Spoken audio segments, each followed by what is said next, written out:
Hello? Hello? Good morning, good evening, and good afternoon, everybody. Good morning. Hope you're all having a lovely day. Welcome to a little bit of Seeker of Mana. It's been a bit, but, you know, every once in a while I'm not entirely sure what to stream. And I saw Elmagus go back to one of his old favorites, so I figured, why not just do like a casual Seeker of Mana solo character run? I actually don't know which character yet. If anybody has a strong opinion on that matter, let me know.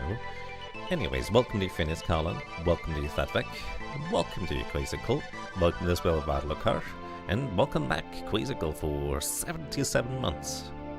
And I'm glad you enjoy your stay, thank you kindly. Lucky sevens indeed. And also welcome to anybody having maybe joined us over on the YouTube side of things. That would be interesting. Solo Randy for a change, you say? Sure, why not? Let's see if actually... Hold up. Seeker of Mana... Oh, right, I need to reset the timer. That was from something else. So, in this case, if it's Solo Randy, it would be a different character here on the left. I don't think I have a Solo Randy picture, though, to be completely honest. Do I? Hello, welcome to Sofa. Hope you're doing well today. Randy's the only true solo character, right? Well, not really.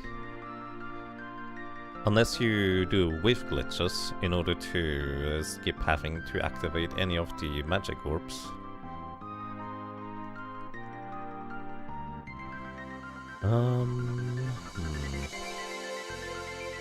Is this going to open paint on ideas? That is not what I need. Sprite only, Sprite gloves only, no magic. We've done Sprite only, no magic, but not with just gloves. That would be a bit of a lengthy adventure, Afma, but that's a fair suggestion. I'm currently looking for like a 1-2 day adventure rather than a week, though. Yeah.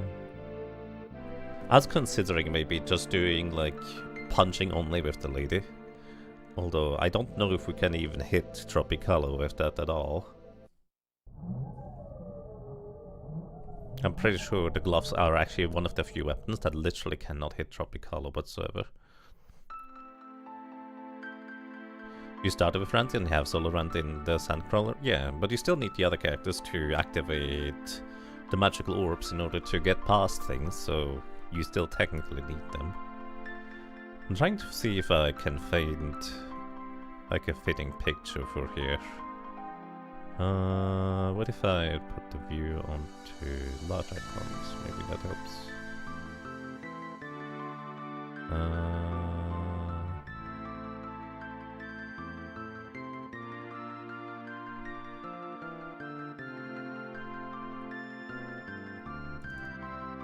Random Seeker of Mana pictures. You know, this kind of works. It's a standard sprite, but that's alright. Just gonna plop him in the middle there. The size feels appropriate for the challenge.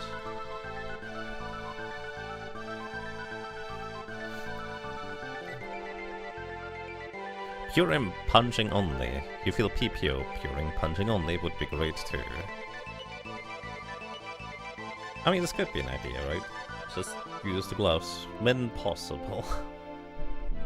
I think we can defeat the wall, but I'm also not entirely sure about that idea. It's her starting weapon after all it is. I think we might not be able to hit some of the parts of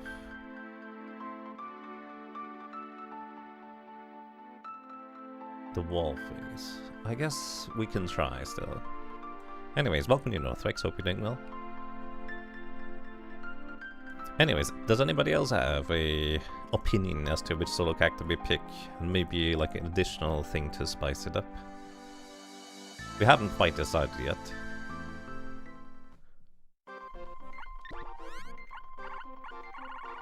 It's been a while, huh? This is one of the few games where, you know, you have you stand there, Nintendo layout with the buttons. B is at the bottom, Y is on the left, A is on the right, X is at the top.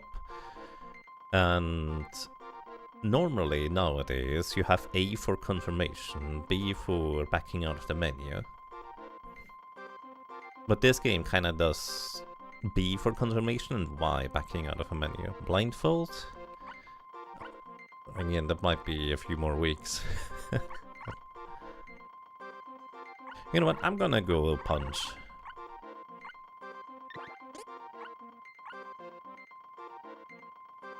If you're doing Randy punching? I like the idea of just the lady punching. Hey Thorgrim, welcome to you. I think I'm gonna go with the lady. I'm gonna switch it back over again. We're actually gonna punch, so the sprite is actually gonna be quite appropriate. And this one is gonna be a thing. Pure and punch only. Sure. Gonna name her something else probably, but we can just start with this. Lady Punch. Welcome everybody to Secret of Mana. If you're not familiar with the game, this is an old Super Nintendo RPG. It's one of the first games where you could go on adventures with multiple people, up to 3 people if you were so lucky to have a multi-tab which allowed you to play all 3 characters at the same time. And it's also an action RPG, which were not terribly common, especially at the time. But honestly, to me, Secret of Mana was just kind of the embodiment of I want to play with my siblings, I want to play with my friends, and go on an adventure. And instead of taking turns, like it was so often common in like other earlier NES games and such, where you have one character playing, then that character finishes a level or dies, and then the other player gets to play.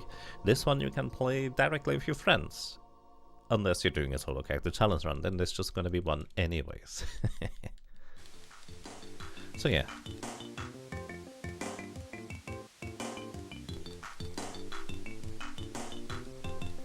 You not only needed multi-tab, you also needed friends, yes. I was lucky enough to have a bunch. So I did play through this game quite a bit.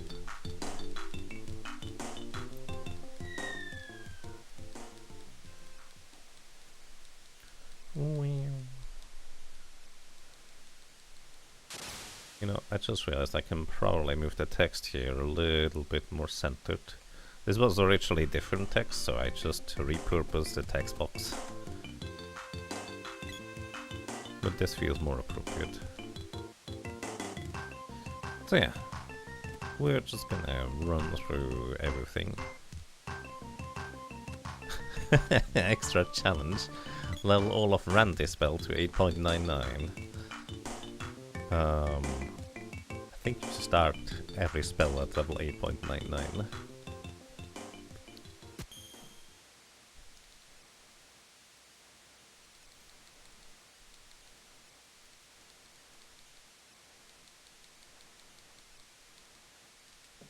Also, I just realized, Jagabot, announcements.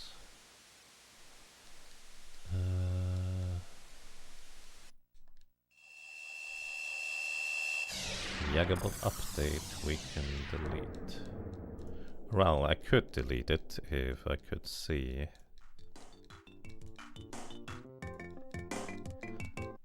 The button on the right side. Just a moment. Also need to make sure that I'm back on YouTube side of things. Hey guy Incognito, welcome. Hope you're doing well today. Where is it? Because the Jagabot update thing is over. Let's make sure it's connected again. There we go. You know nothing about this game. You suggest punch magic. You know what? That's exactly what we're gonna be doing. So we will be using magic and punching. And mostly, at least in the later stages of the game, it's gonna be magic enhancing the punching. In the earlier stages, we don't really have many of the ways to power up our punches. So that's just going to be what it is. Fun fact, if you die in this part of the game, you just get teleported back to the fountain. So it would take quite a lot of lingering around and maybe even getting lost in the forest here that you would eventually die, but it's technically possible.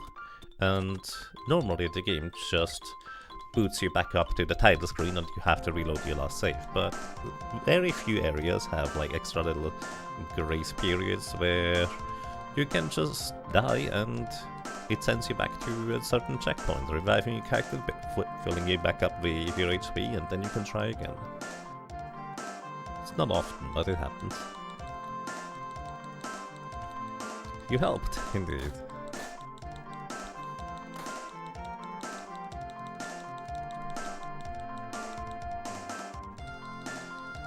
Also, I'm playing this on the same cartridge that I did my last Secret of Mana 100% run. I just need to remember to not save over that file. Or otherwise that one's gonna be lost. Then again, there's gonna be another one this year probably. Alrighty, welcome to the first boss. We don't have our solo character yet, so we're actually skipping past all the enemies, and this guy here is not any more or less difficult compared to what it normally would be. You just hit him once, you stand next to him so you bait out his scythe swing rather than any ranged attacks, and if you just walk away with good timing, he doesn't hit you. Just need to make sure that you don't walk back into him too early, because otherwise you will get hit. And this is like the original way of how we did this for speedruns. There's a faster method to just trade blows with the Mantis Ant here, where you will just get hit, but at the same time, this is another battle here, where if you do lose all of your HP, it's fine, you just get revived and you can immediately continue battling the big Mantis Ant. But now that grace period is over. If we die from here on out, well, we just need to reload our last save. And considering that I haven't actually made any saves yet, that would be a little bit awkward.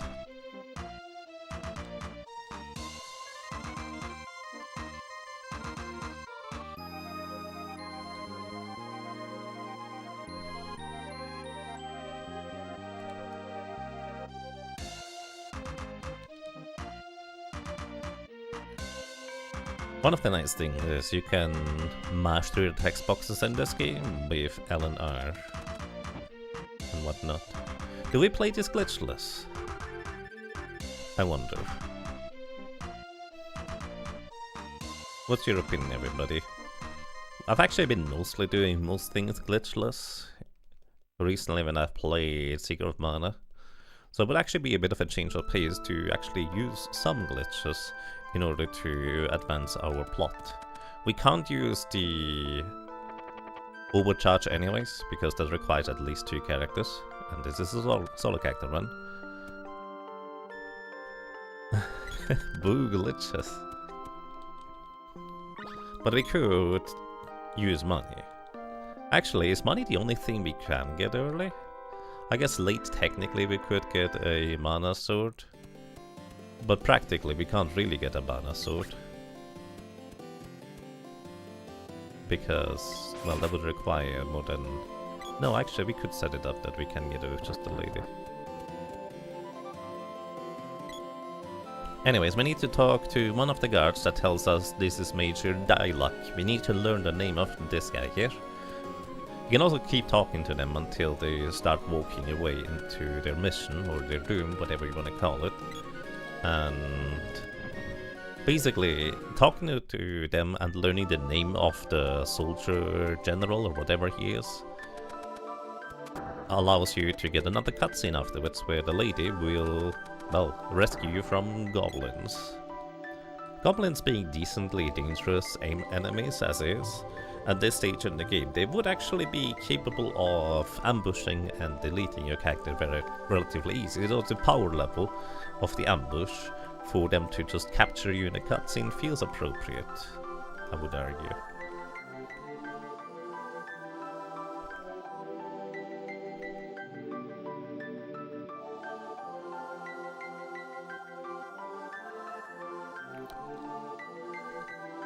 Alright.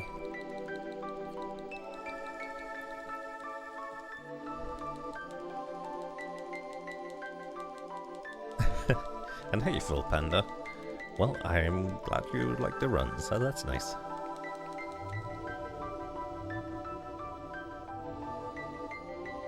You just knew that randomly on some of your runs you got captured?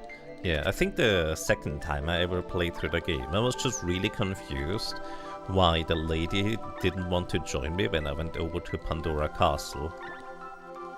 Like, she just slapped me and walked out of the way, and it was just, well, what the heck do I do now? She's supposed to join me here, is she not?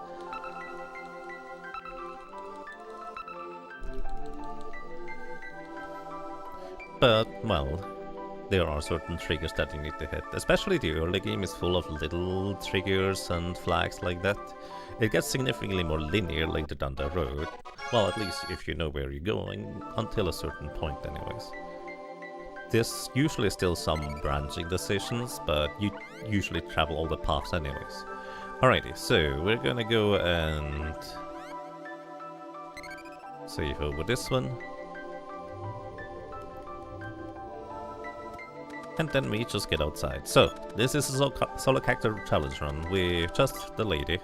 And we're going to be trying to defeat the entire game with just the lady and using the punches. So there are various weapons in the game. We just acquired a spear weapon. And the spear weapon is ever so slightly stronger than the sword that we currently have. So it would technically be the strongest weapon. Unfortunately, for like purely practical purposes, there's not really any redeeming qualities for the glove weapon. It is lower base attack power than even the sword right now. It has significantly lower range, which actually is going to be a problem. And, well, we don't really get any particularly strong or timely upgrades for it either. So it's gonna be a bit of a challenge to try to play the game with just that one. The glove has cooler animations, yes, that is fair. Which is not terribly practical.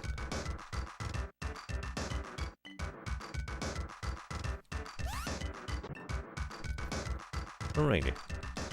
It's also kind of fascinating to me where, you know, this lady here, she does have, the glove has her starting weapon. And we have the boy with a sword. Later on we get a sprite joining us with a bow.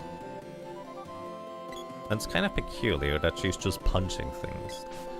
Like, it would be one thing if she didn't have a weapon and that's why she was punching things, but no, she has a straight up knuckle weapon that she is carrying around, probably to punch all of the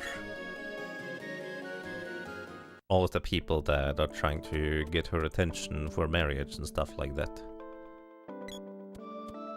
At least that's kind of how it works in my mind. Anyways, we're about to recruit our hero into the party, and then she is going to be mostly present for the rest of the game. With like 3 exceptions after this. But that's just basically standard gameplay. Hello!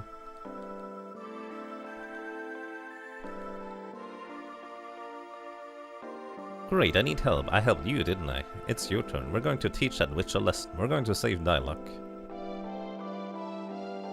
I've got to go to the underground palace later. Alrighty, and welcome to the Team Punch.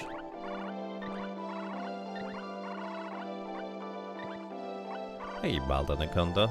Punching her suitors? Yes, that's what I was going for. Welcome to you as well, Eichbart. Hope you're having a lovely day. Aren't there some bosses with very high physical defense? Reasonably high, yes. Anyways, she joins us, and now we have 2 party members. And from here on out, we're just going to unequip the boy's armor. So he is contributing as little as possible to, well, our adventures. And we need to go and buy a headband for the lady before we go anywhere. And maybe some glove? I don't think we can afford them actually, because we haven't been fighting anything. We just have the money from the basement and the Mantis and boss fight earlier. which might not be enough for what we need. I'd absolutely want the hair ribbon, because if I try to buy it later, it's going to be much more expensive. And we can afford a wristband. Nice. And also some candy. You can only hold up to 4 consumable items of each type in your inventory, unless you use glitches in order to extend your inventory. Which we technically could do. I haven't declared whether this is a glitchless run or not. But... oh well. Also, importantly, the hair ribbon gives us 3 defense, the wristband gives us only 1 defense, and the Kung Fu suit she comes equipped with by default has only 4 defense. None of these equipment pieces are particularly strong, to be completely honest with you. They are even, I would say, relatively weak. However, there's a weird quirk in the game where enemies can have a high damage roll or a low damage roll. And for some reason, the way it's determined whether enemies get a high damage roll or not is largely determined whether you have something equipped in every single one of your equipment piece slots. So if you have all 3 equipment piece slots covered with something, even if all of these things had like 1 defense, most of the time the enemies will get a low damage roll. Very rarely they get a high damage roll on you at that point. And considering that we are low level, our weapon is pretty terrible. Having a way to make sure that we take significantly less damage is extremely important. So the boy right now took 21 damage from this mushroom. The lady would be taking a lot less from this guy, let's put it this way. Because she does have something equipped in every single equipment piece slot, so she's largely fine. However, our damage output is not great. Like the boy was just dealing, what was it, baseline 18 damage at level 1 with a sword. We're dealing 12. So on top of the boy already having like higher base strength stats, so she just naturally deals more damage, he also had the better weapon, and we just have to deal with this. Sometimes enemy get hit twice. And that is a weird quirk of how the game handles your attack animations and calculations and stuff. In short, the boy's attack calculations and whether you hit enemies or not is calculated. By the way, this is probably just a candy. It could also be like 4 gold. They are calculated on 1 different frame. And the entire game, I believe, runs on a 5 frame cycle. It's a 4 or 5 frame cycle. Basically, the game only calculates the boy whether he hits or not every 4 frames. This game runs at 60 frames per second, which means only 15 times a second the game checks whether we are hitting enemies and whether, well, we are dealing any damage or whether we are hitting to begin with, because some enemies will also have evasion and such. So, the game is a bit rigid about how frequently your damage and hit calculations take place. Consequently, because the boy actually does the calculation on frame 1, the lady and the sprite get their calculation on frame 2, the enemies I think get it frame 3, and then some other stuff happens on frame 4, and maybe also 5. Because of that things, sometimes, because the lady's attack animations can be kind of lengthy,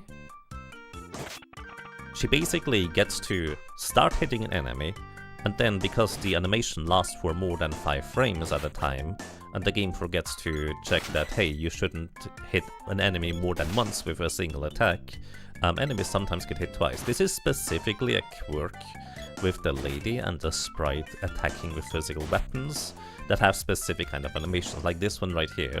She just hit that mushroom twice. The second attack usually is just like a low stamina roll. Unless your stamina recovers back to 100% in the bottom right, then you deal basically minimum damage. Like if I were to just keep punching this guy, it would just not deal much damage. It is, generally speaking, absolutely worth it to just wait until your stamina is back at 100% before you attack again.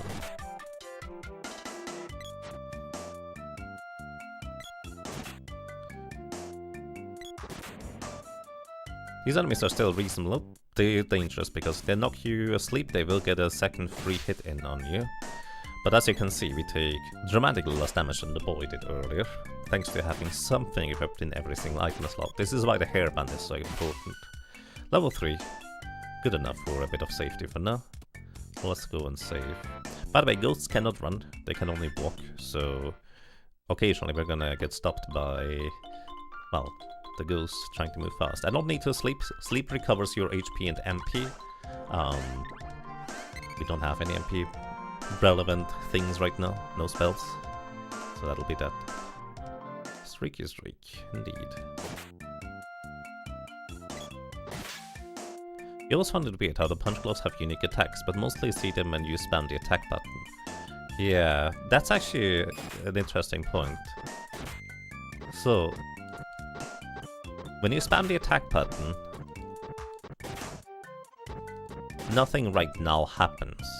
However, in order for the unique animations to take place, we need to get a heavy knockdown on an enemy, which means I think more than 50% of their HP needs to be depleted in one attack.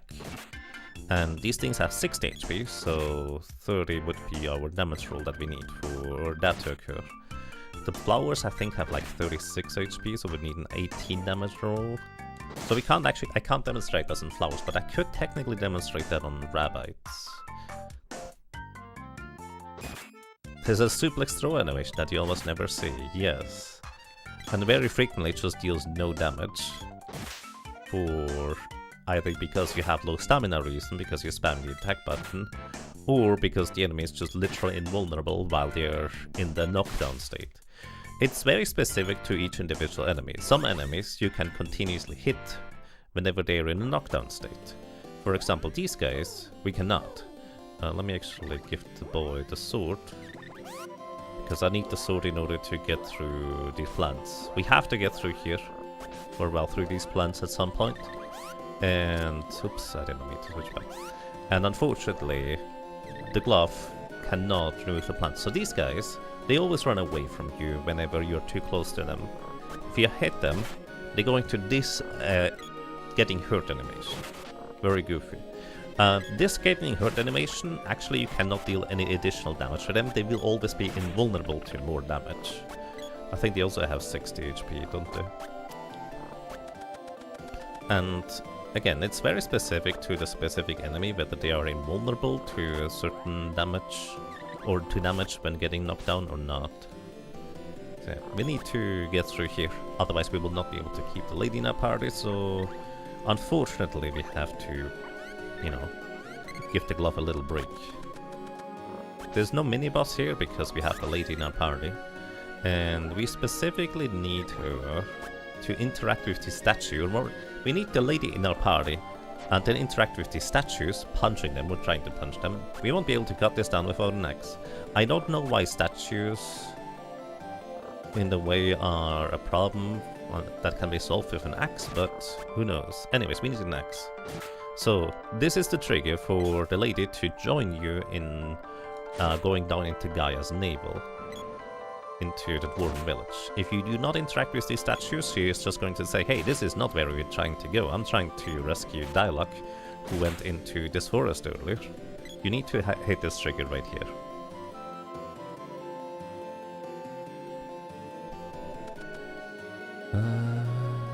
There's some very obscure programmer Easter egg.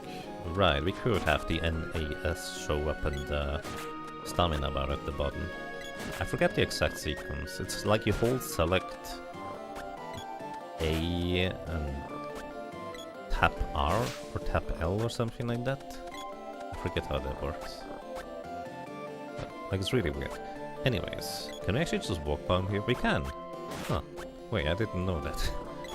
Like, this looks like you cannot walk down at the bottom there, but you absolutely can.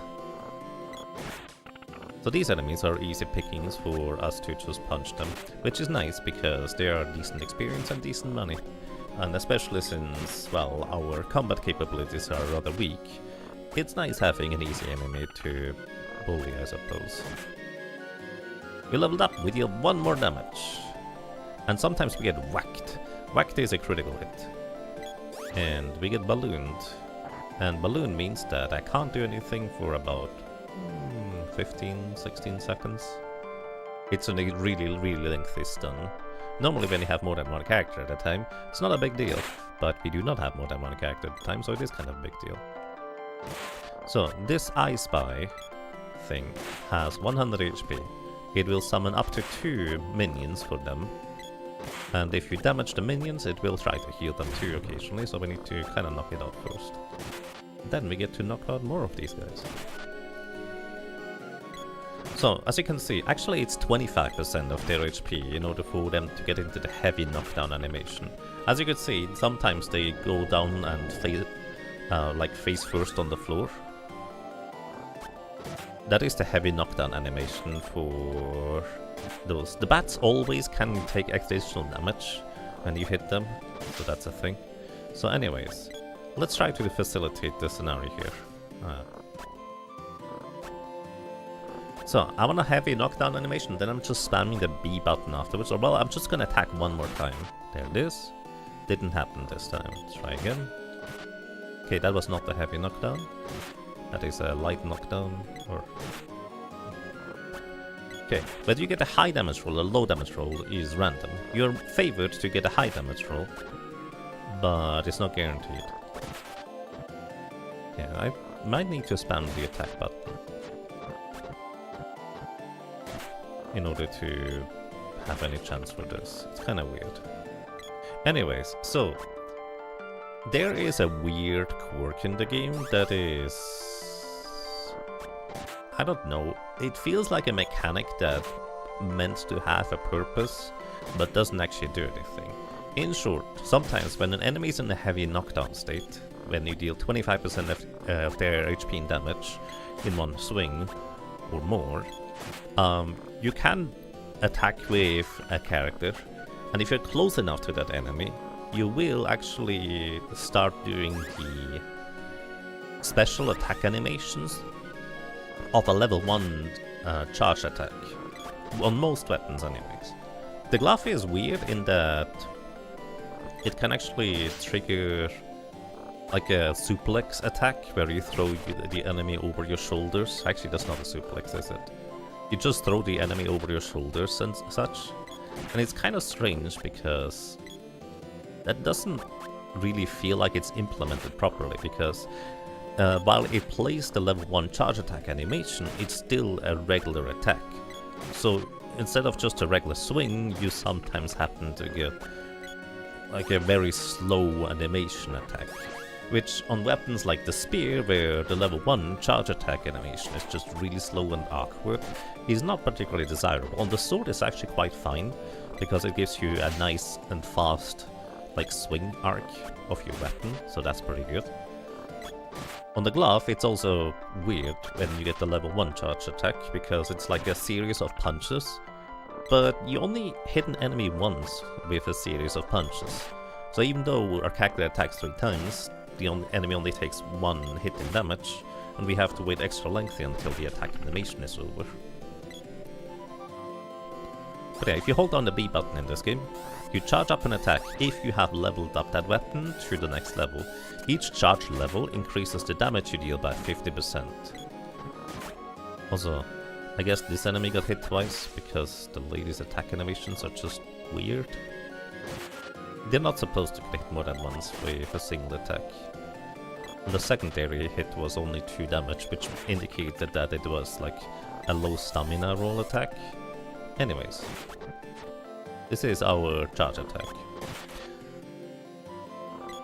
And until we level up the weapons to the next highest level, we actually can't do anything else with these.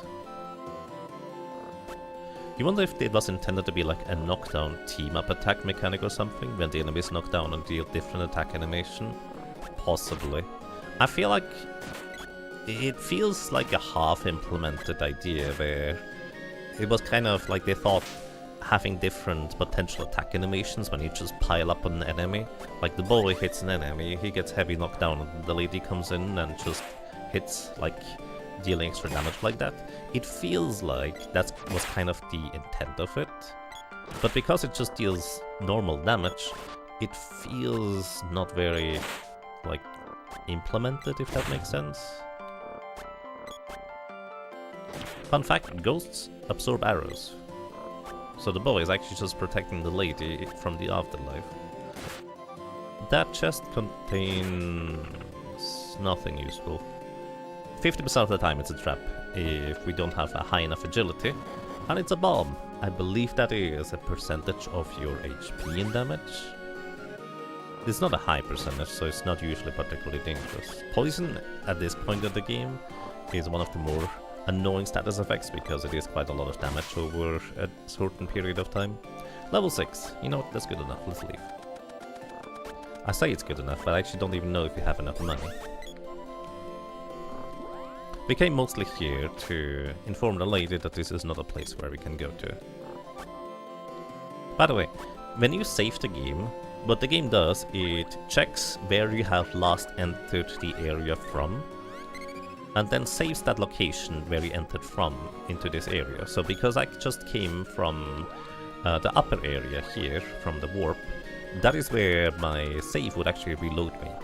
If I come from here, from this entrance, it would actually reload me here when it loads the game. And by the way, they can only be up to a maximum of 3 enemies at a time. And this NPC here, just idly walking around, he actually prevents more than 2 enemies from spawning. There's like one other area where that's semi-relevant, I guess. Wait, before we get on here, we can get better armor. The lady actually gets really good armor at this point in the game. Better than the boy even. But it's also reasonably pricey, which is why I spent a bit of extra time in the forest earlier.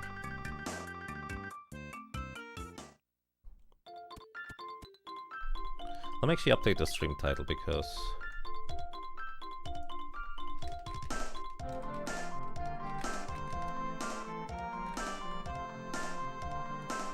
it is Solar Girl Punch Only.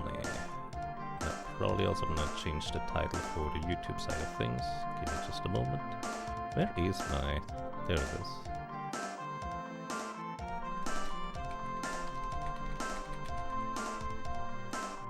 There we go. Righty, updated titles. So this shop here sells pretty good armor for us. Actually, I could also buy the ribbon here still. Yeah. The elbow pad is 1 extra defense, but the thing is, 1 defense I think equates to 1 damage taken less, which sometimes can matter, but for the most part, I don't think it's worth the investment. We get the Kung Fu dress for 350 gold. That's a lot of money. We could buy a chain vest. Thinking about it, I'm pretty sure the lady does not get a better armor until a fair bit later, so this is in fact a worthwhile investment. We could also buy some medical herbs. These remove any negative status effect that you're afflicted with, except that the character you're controlling, if let's say we get ballooned by an enemy, or stunned if you will, you can actually not do anything, so the most debilitating status effects we couldn't even remove with those. Alright, do we want to stay? No, we have no reason to stay. And let's not forget to actually equip our things. So we get the Kung Fu dress. Wait, why did I get a Sorry, my brain was just kind of split between the speed run and the challenge run. In the speed run, you get a chain vest for the lady. Well, you used to get a... Well... You used to get a chain vest for the lady, because she wouldn't get a better armor along the way. But of course here we have a much better armor for her already. Sorry, my brain was just really confused there for a second. Oh yeah, of course, we get a chain vest. That is the armor for the lady, because in the Dwarven village, that is the best armor she can get. Oh my goodness. Good morning, I did not get much sleep. You were wondering why I got it? I'm just a derp. Not really much of another reason, but the nice thing is, these flowers here literally don't deal enough damage now to deal any damage to us. And there's a bunch of other enemies where that's the case. Although I do believe the goblins inside this cave will still be able to gobble us up and deal a good chunk of damage to us. Derp or no derp. Thank you. Here, we're just gonna save just in case I mess up something, which is always a possibility. So we are basically as strong as it gets. Our glove is at level 1, which is the maximum level. Unless we defeat a boss that drops a glove orb to level up the glove further, well, we can't really get any other upgrades. We have as good of an armor as it can be until we get to the Dwarven Village, where we can buy like a little bit of a better armor afterwards. Punch. I was considering maybe doing a run where we do a solo character, but we have to defeat every single enemy along the way. But I felt like that was gonna be a bit awkward to do, since we don't really have a good way of dealing with certain enemies. So here's the thing. You see that? Let me get the chest out of the way. Trapped. 50% of the time. This is a switch I need to hit. The lead is too short to reach it with punches or kicks. I literally cannot activate the switch with punch only. And the reach is not going to be a problem just here. It's a general problem in combat. Like, I'm specifically being very careful to avoid the enemy's swings with my movement, but sometimes we literally don't have a choice aside from hitting enemies with other weapons.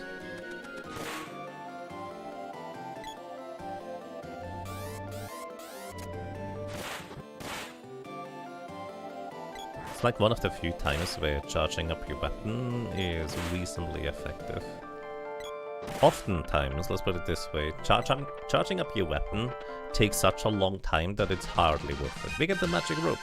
The magic rope allows us to escape a dungeon back to the entrance of where we came from, which is nice.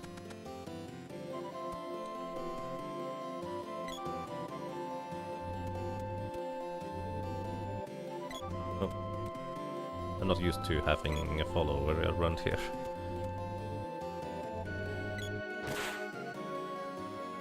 Might be just need to punch that guy.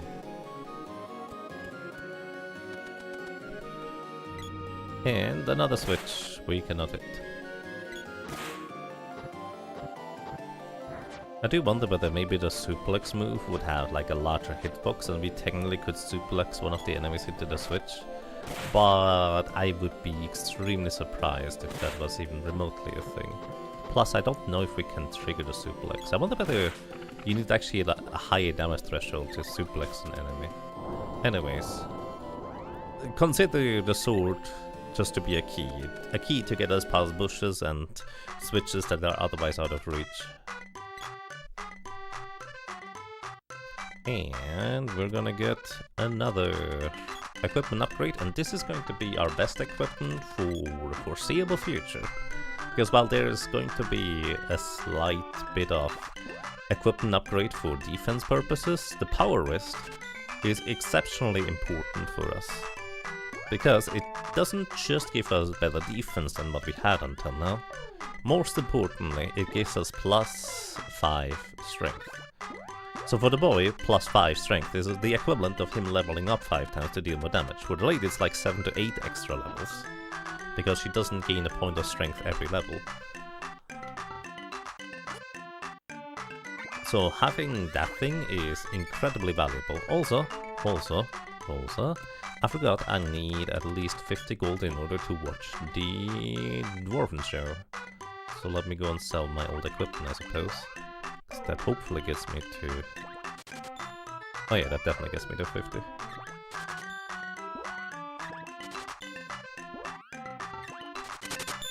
We don't really have any use for any of the other equipment pieces anyways.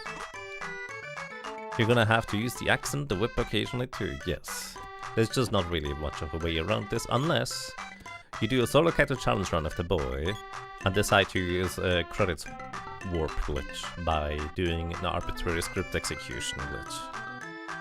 At which point, the any percent speedrun is literally just, you know, a solo character challenge, because you never even pick up any of the other characters.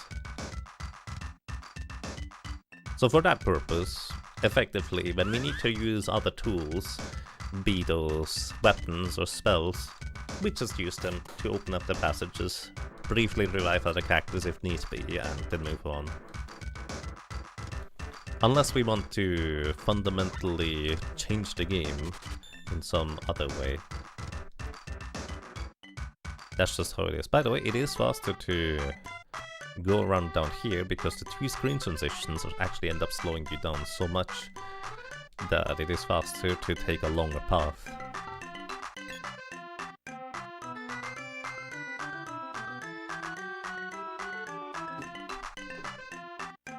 And Unji, thank you. Thank you so much for 89 prompts of support. Welcome back. I'm glad you enjoy your stay. Hope you're doing well today. Alrighty. That is one part of the dwarven thing. The other part we find over here. You need to do both your weapon upgrade as well as watch the dwarven show. So you need 100 gold for the weapon upgrade. That's required. I need 50 gold for the dwarven show, although you do get all your money back if you go to the dwarven show first. So you can technically do this entire sequence here with just 100 gold. Just need to order it correctly. Anyways, the sword gets an upgrade, but we're not going to use the sword unless we have to. And unfortunately, if we are asking the question, can you beat the entire game with just the glove? The answer is a resounding no, because we cannot punch this guy. Our attacks do not go far enough to hit him from here. Like, I originally thought you needed to use the spear because only the spear seemed to have enough range. You can also use the sword, that's fine. In boss battles, the reach of your melee weapons is doubled. Well, that's not technically true. The area they cover is doubled, which is not the same as the reach is doubled. But unfortunately, we literally cannot hit this guy. Oh! Well, we can hit him here.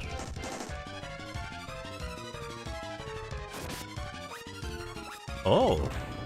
Learning new things! I love it when I'm wrong. I knew I could hit the flower there. Can we hit you here? We can! Wait!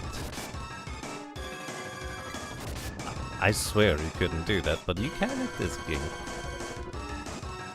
Okay, the punch is not good enough. So that means we need to get a 50-50 chance to get a kick instead. Okay!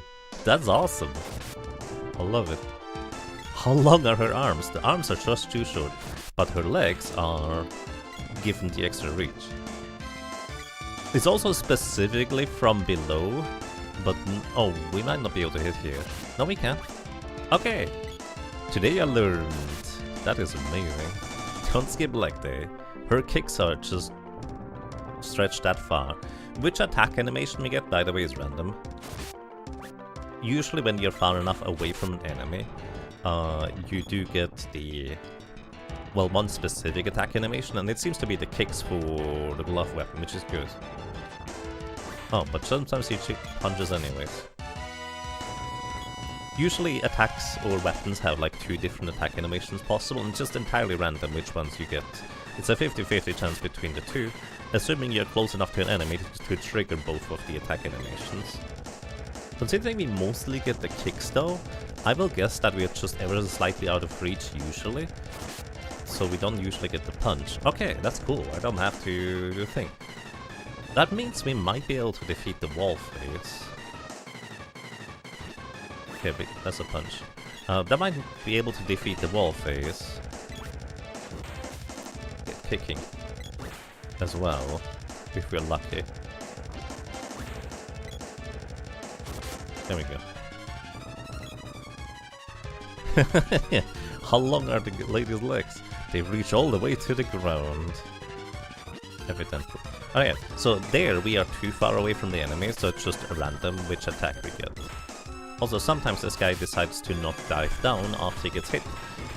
I actually don't know how it exactly works. I've never investigated it on a technical level. But sometimes when he is about to spit out his pumpkin, if you hit him on the same frame, he just doesn't dive down. Alrighty, that's cool. I didn't have to use the sword. I was so certain that I would need to use the sword here, but nice. Lol, new tech. World first. Maybe. I know I have done like a punch-only run before, by the way. This is not technically new, but I would guess that that run was lost to the ether, unless it's somewhere on the YouTube channel still. Alright, we also need a name for the sprite. I am Punch. So we have PPO, Pure and Punch only for the boy. We have Punch for the lady, and what does the sprite get? By the way, on a completely random note, when you move the cursor here, it makes that little sound. If you hold down or up and then move the cursor, it doesn't.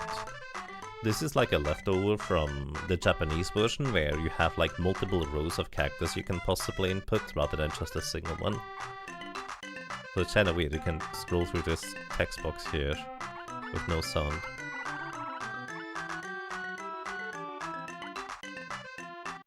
It's also faster to input if you are willing. You know what, we're gonna go with the good old classic. This is Taco. Pun Pun Punchy. We only have 6 characters to work with, so Pun Pun. I guess Pun Pun would kind of fit in. Sure, why not?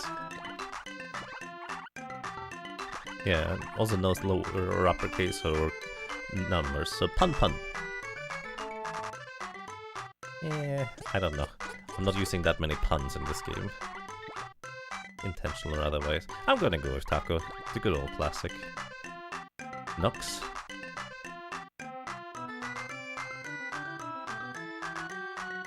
Taco. Nux would be also an option.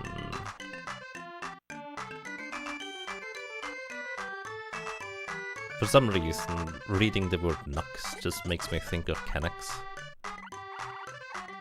But I don't even know what a Canuck is.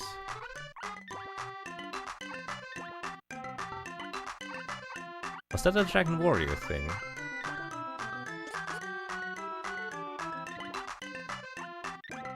Canuck. Sorry for Knuckles. Oh, short for Knuckles. Nux. Sure, why not? Alrighty. Thank you for the suggestions. Cannock is a town in England. Cannock. I see. We also now get the bow and the boomerang for our weapon arsenal. But, well, unless we have to, we're not gonna use them.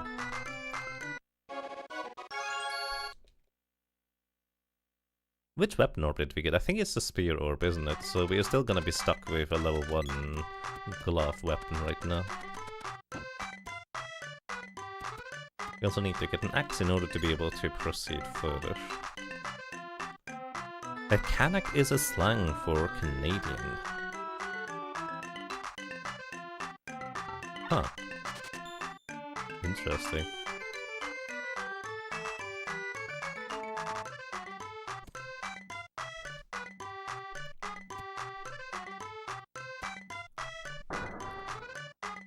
Alrighty.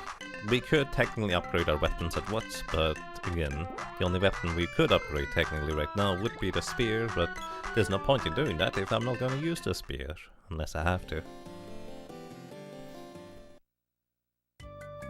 So, then, the sprite also comes with their own armor equipped, so let's just unequip that, so they can take a nap as soon as possible. And that's going to be part of the solo challenge, where sometimes when trying to put the AI characters to sleep, they will just inadvertently help us deal a bit of damage. But, well, it is what it is. Not a whole lot we can do about that sometimes. I'm just trying to do my best not to take advantage of it.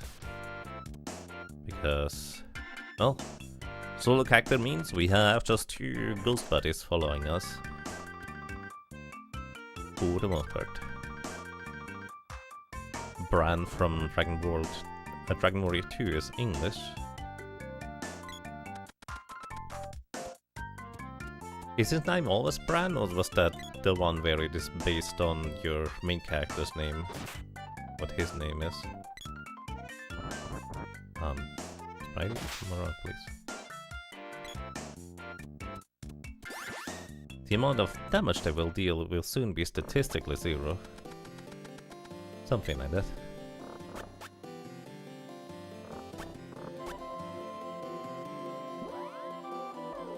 Alrighty. We can also use the axe in order to swish away the flowers. So technically there's never a reason to use the sword anymore, because the axe can always do that same job as well as open up other passages that the sword cannot. So we need the axe right here specifically to swish away the statues. I don't know why we need to... You know what? Maybe those were tree trunks or big mushrooms or something like that at some point. They just made them into statues because it wasn't obvious that we were supposed to like try and swish them away with a stronger weapon. Wait. Muscle memory made me switch to the sword. Whoops, sorry.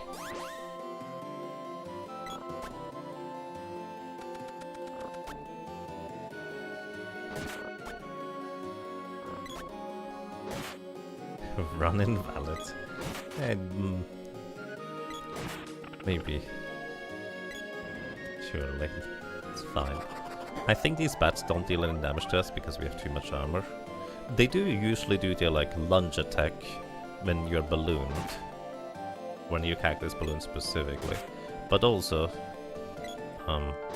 our defense is too high. They literally can't deal any damage to us, so it's more of a mild nuisance whenever they do.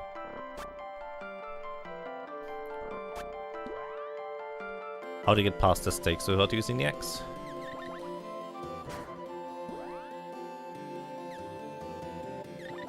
I mean, we don't get past certain things without using the axe, that's just how it is. Or the whip later on too. It's basically mostly for combat purposes. If I can punch an enemy or a switch, I will.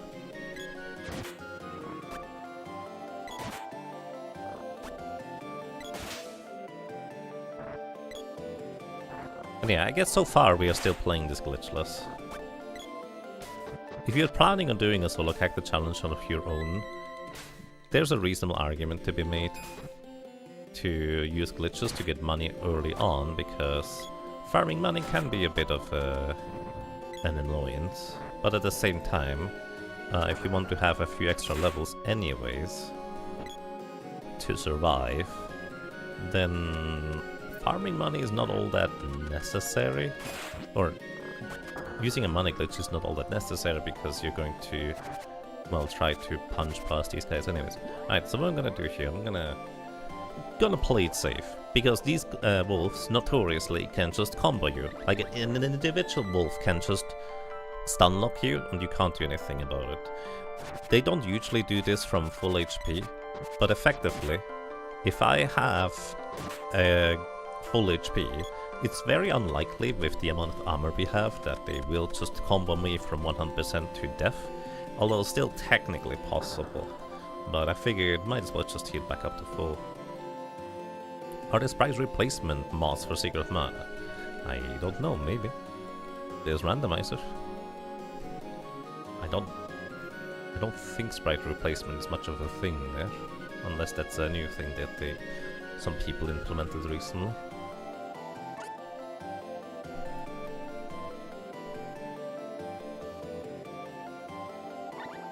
Let's save. Save your game, yes. We're gonna do a little bit of a grinding session. This one actually is both for money as well as experience. We need to hit this switch. Don't get hit by the eye and just walk by. And we're gonna use this room here for a bit of experience grinding. Oh, there we go. You saw the suplex animation from the lady. Very inconvenient when that happens when you don't want it.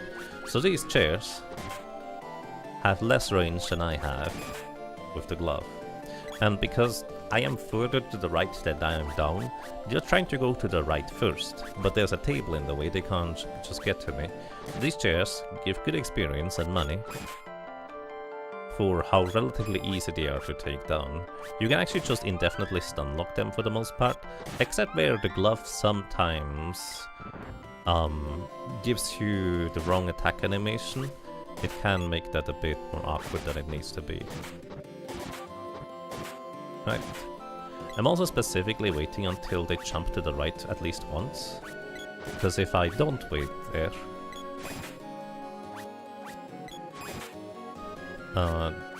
the chairs sometimes are still facing up or down, and enemies always get punched in the opposite direction they are facing when they take a heavy, like, hit, so to speak. Right now, unless I land a critical hit, the chairs have too much HP for me to land a heavy knockdown. Also, they have chest. 50% of the time, we're just gonna get a trap. Then most of the time, we're gonna get 44 gold inside. And I think, what was it, a 7 in 64 chance to get...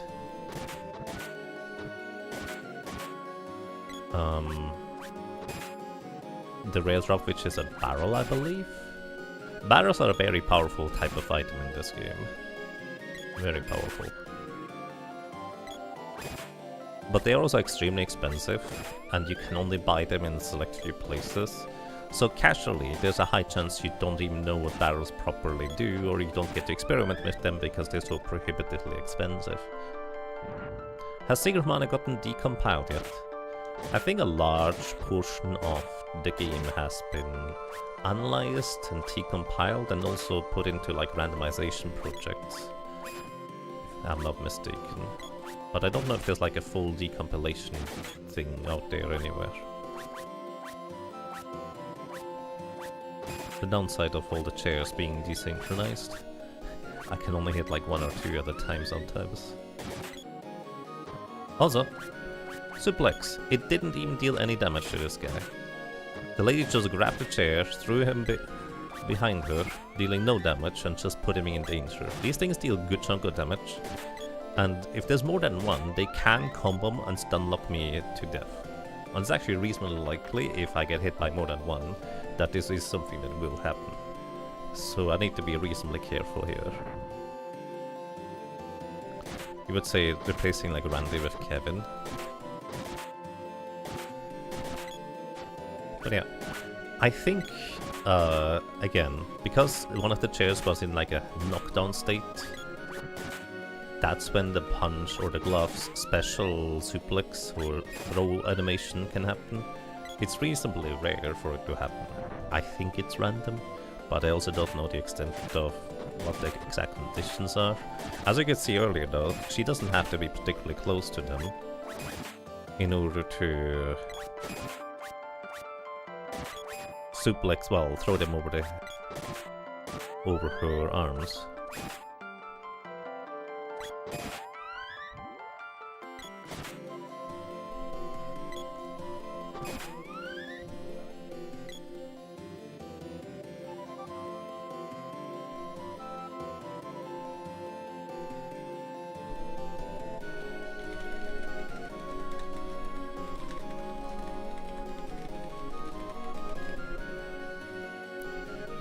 Alright, sorry, needed to briefly respond to a message.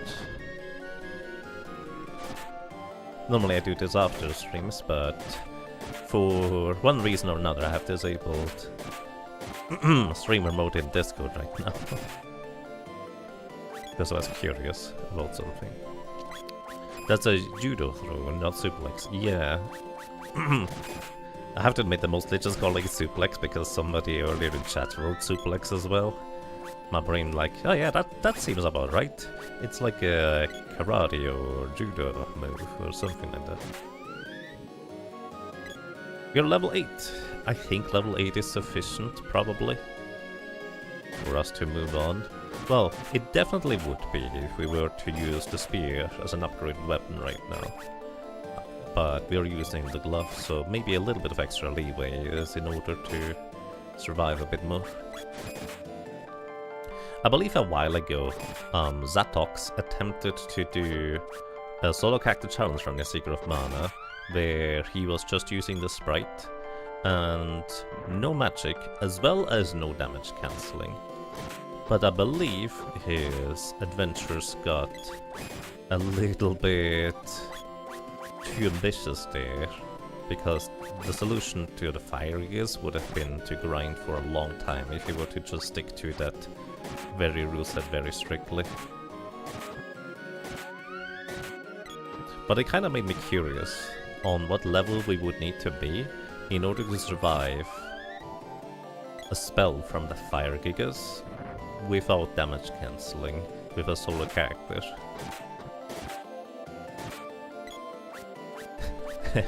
Anything is a suplex if you're daring enough.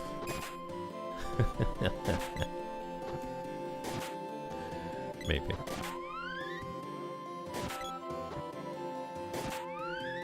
Actually, there's going to be one redeeming factor about the gloves in, I think, the forest. Once we get to the Forest of Seasons, over there we will see... Oops. The glove get a special status condition attached to its weapon.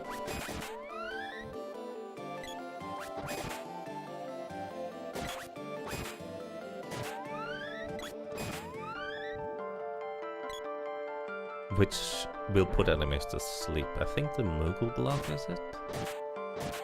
Alright. Well, hello there. Thank you so much for 126 months of support. That's crazy. Holy moly. Welcome back. And thank you kindly for your continued very generous support. I really appreciate it. Thank you kindly.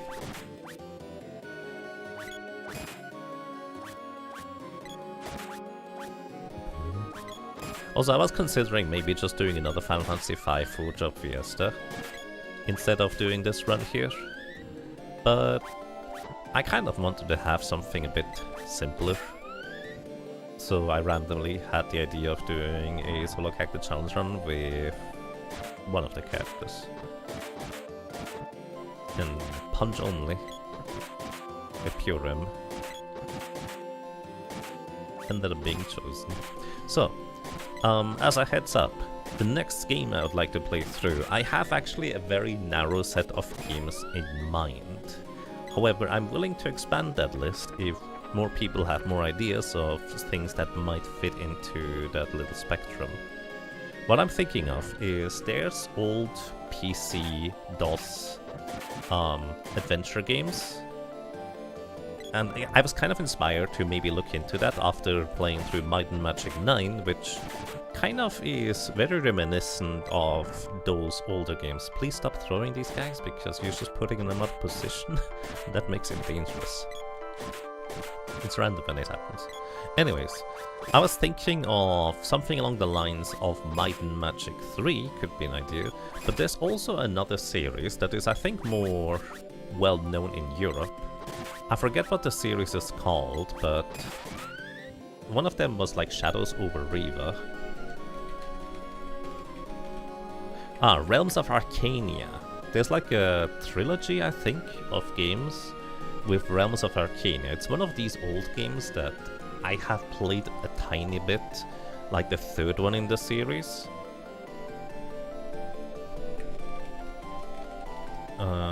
Games. I have played the third one in the series of Realms of Arcania, and I think it's the Dark Eye series specifically, if I'm not mistaken. Yeah, I think it's the Dark Eye series, and it's basically like I would like to explore these old adventure games because they are reasonably little known, and a lot of these universes and places for these old adventure games that, for the people that know them, are reasonably well liked, are very fascinating to me. So I was thinking of like putting Might and Magic 3 on the list, as well as Realms of Arcania, probably the first one in the series, whichever one that's gonna be. And maybe some other games that people have suggestions on. Have you ever played Beneath a Steel Sky? I have not. I don't know what that is. What is Beneath a Steel Sky? Oh, I see. That's more of a point-and-click adventure game, isn't it? I've heard the name before. This also looks reasonably old.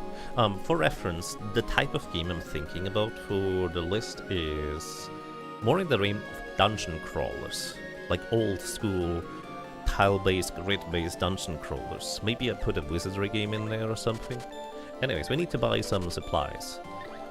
And chocolate is reasonably expensive, but, well, I would buy more candies if I could hold more candies, but well, I cannot, so this is what it is. And the other thing I'm gonna buy here is Royal Jam. This is a full heal, no matter how much HP you have. And then I would love to buy barrels and fairy walnuts, but we don't have that money anyways. But we could, theoretically, use a money glitch in order to get a ton of money. But maybe I'm just gonna stick to glitchless for now. Grimrock-like games? Yes, very much so. Well, it doesn't have to be necessarily like Grimrock. Grimrock is not turn-based. It is grid-based, it's a dungeon crawler, but it is not in fact turn-based. Then again, I'm not necessarily specifically looking for turn-based games either, so I think Might and Magic 3 is more in the vein of Might and Magic 9 we played recently. Well, technically speaking it's the other way around, but you get the idea. By the way, these chairs you cannot push out of the way. The game doesn't let you. I'm also just keeping them stun locked by doing like a weak punch after the stronger one, so I recover my stamina and just hit them like this. That way they never get to attack me.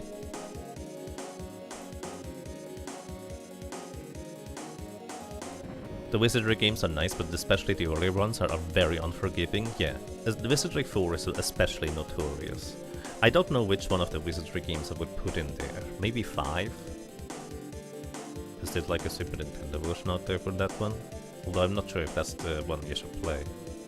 But yeah, if anybody has suggestions for games like that, I'm going to be compiling a list of games, and then I will put out a straw poll tomorrow for games you can vote for like old school, old style DOS games, dungeon crawlers.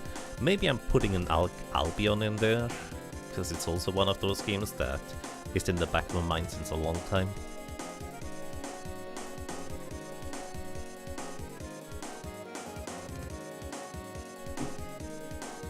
You have a clip on your channel of the Lose Your Party Forever trap in Wizardry 2 that does exactly that. Now that's just rude. Alrighty, so there is a reasonable chance we're gonna die to Spiky Tiger. It really all depends on whether he decides to be a big meanie hit and stay on the side towers or not. We'll see whether that's gonna be a thing or not, but well, let's hope he decides to be friendly. Welcome to Spiky Tiger. This is genuinely a difficult boss fight. Like, if you have struggled with this guy casually, yeah, that's normal. However, if you know a bunch of quirks and ways to handle his AI and such, it becomes a lot easier, although it is still going to be a fair bit of run shield. So right now we hold down right to get away from his initial jump attack, we punch him, and then we intentionally walk into his mouth. This triggers his eating attack, which is what I want to have happen, because compared to anything else he can do, did I not equip my armor? Because that's more damage than I expected to do. No, that's just how much damage he does. His eating attack is the least dangerous thing he can do, and if I am up into his face, he will always do the eating attack instead of anything else. When he jumps up and crashes down into the middle of the platform, also we need to heal here. When he jumps up and crashes down in the middle of the platform, like he could do right here, he does in fact right here, I often cannot run away from the big splash area. Like, you saw how far away I was and I was still getting hit there. And on top of that, that attack can knock you unconscious, which means he can do that again. But he will not do that when you're up close and personal into his face. We're actually getting really lucky here. We have to heal again. We're getting really lucky here because right now he is using his eating attack the entire time. I'm getting slightly unlucky because he keeps getting high damage rolls. So, when he jumps away, anyways, if you're up in his face, that means he's jumping over to this place. So, the thing is, I could cancel the damage from this fire breath, and I think I will, by using a candy prematurely.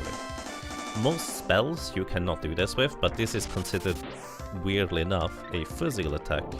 And the reason I'm doing this is because this engulfs your character in flames.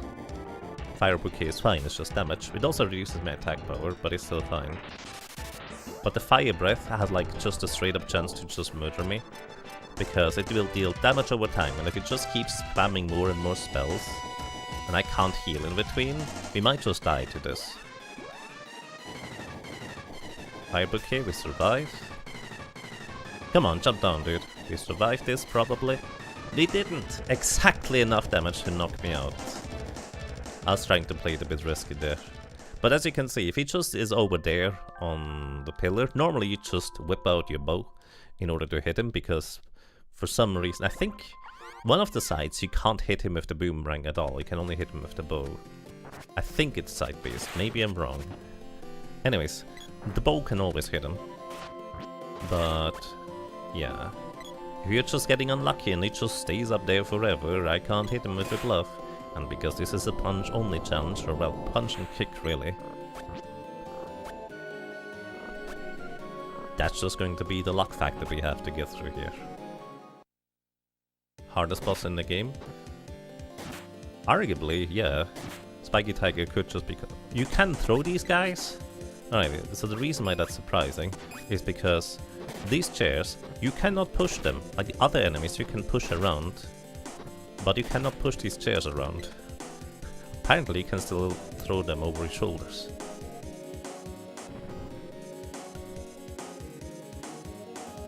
Boss can sit untouchable and spam spells, great design. Again, you normally have a boomerang and a bow in order to hit him over there, so it's not as bad. But yeah, it is pretty annoying when he does that. If you're doing a speedrun that is glitchless, you have like minimal amount of equipment to deal with him, and if you just get unlucky, he might just do something similar. Are there any tricks you can use for fists? I don't think so. Well, nothing beneficial anyways, aside from the random throw the enemies over your shoulder attack. Yeah. I'm facing to the right so I don't get thrown like downwards.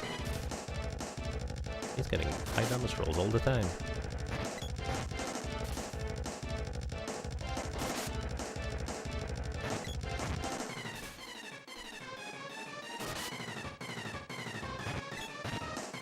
Like 13, 12, these are the numbers I usually expect. Nice crit. 11, I think we have to heal. I saw a 22 damage roll earlier. I don't know if he can hit 23s. Oh, he jumped away anyways. Right, jump down please. I'm just gonna tank this one. It's relatively early into the fight, so... Okay, this is fine. So I stood specifically here. When he jumps down from his podium on the side, he will always land in the middle.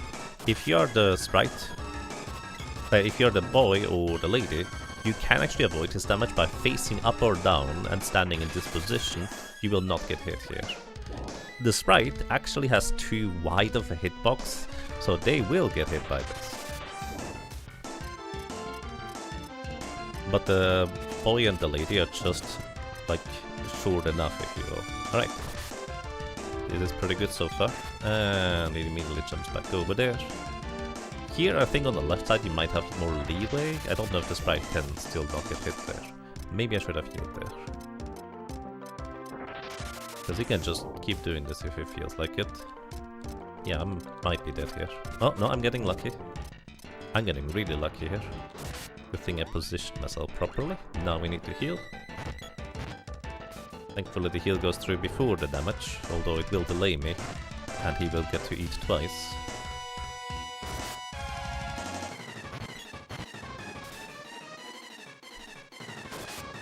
You know, we're just trading blows here, but there's kind of the nature of minimizing the danger this guy poses.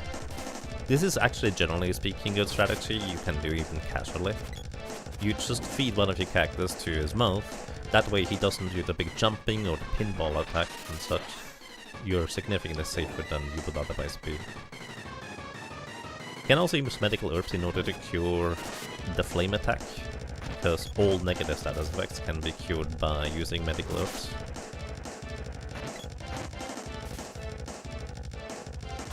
I don't remember how much HP you have, but I also didn't count damage, so it's a few more hits.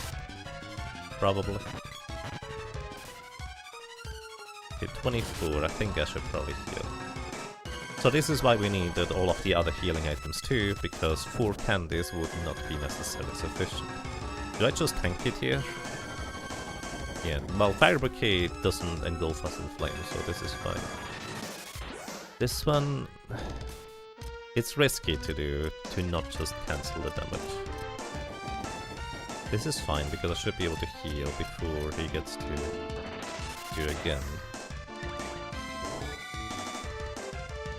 Come buddy, come down here. It's gonna tank. Jump, jump, jump, jump, jump. If it just refreshes the duration of the fire engulfing, that's a problem. Okay, this is fine. We also can tank 1 hit. Oh, well. Silly kitty.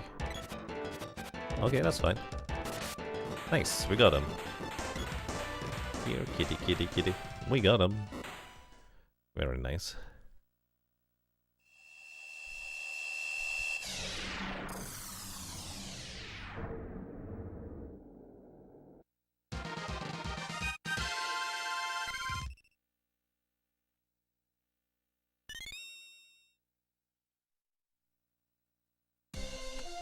Alrighty. And we managed to get past Spiky Tiger. This was the easy one. More difficult one comes, well, after what could be considered a boss or a mini-boss depending on your disposition. Do you think Spiky Tiger is soft or just spiky? Considering the nature of, like, big, hairy creatures, their fur often is less soft and usually more, like, very rough to touch. I kind of expect him to be not that fluffy. But the spikes definitely don't help to fluff, let's put it this way. Right. As a kid I didn't know you could talk to Eleni to get teleported outside. I just always walked outside, which to be fair, I do actually kinda like that, because one of my favorite things in games tends to be when you can make a visible difference, and, you know, there being no more enemies present after you clear the dungeon is actually kinda nice in that sense, for a little bit of a sense of accomplishment where, you know, the enemies are no longer there. They're no longer posing any trouble or danger. So, I don't know about you, but I always thought that was kind of nice. But Flammy is soft and fluffy, right? Clearly, absolutely. What else would Flammy be?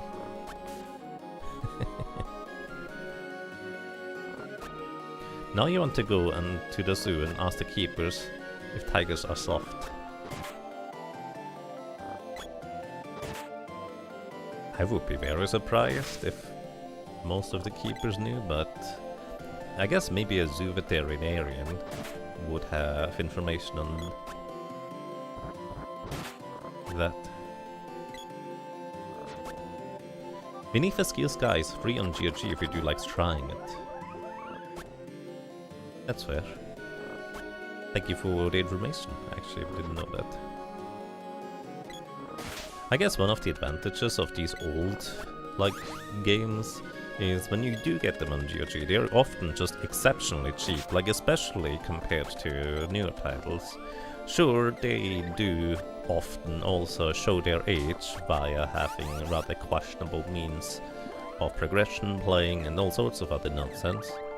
But often, frequently enough, you actually get a tremendous amount of great value out of these older games you get from GOG.com. GOG, in case anybody's curious, is basically standing for Good Old Games, which was the original idea of the platform, if I'm not mistaken. Like, they make old games available and playable on modern platforms, well, at least for the most part. Why am I going over here? I guess we can save. Oh, they also heal. Right. Beneath a Steel Sky gives you infinite value because it costs nothing. Yeah. It's also nice that, you know, often old games, you just, at least before GOG, there was no way to get the old games unless you wanted to buy a potentially very expensive disc set on eBay, which may or may not have worked, and then you need to figure out how to get it running. There was often just not really a reasonable way of getting these games before GOG. And it's so nice that there is now a way to get these games. That is perfect timing right there. These fish are good experience and money, but they're also really dangerous. I don't have a good way of handling these. Normally I like to use a whip at range to farm them for experience for a while, but the glove might make this a little bit more difficult.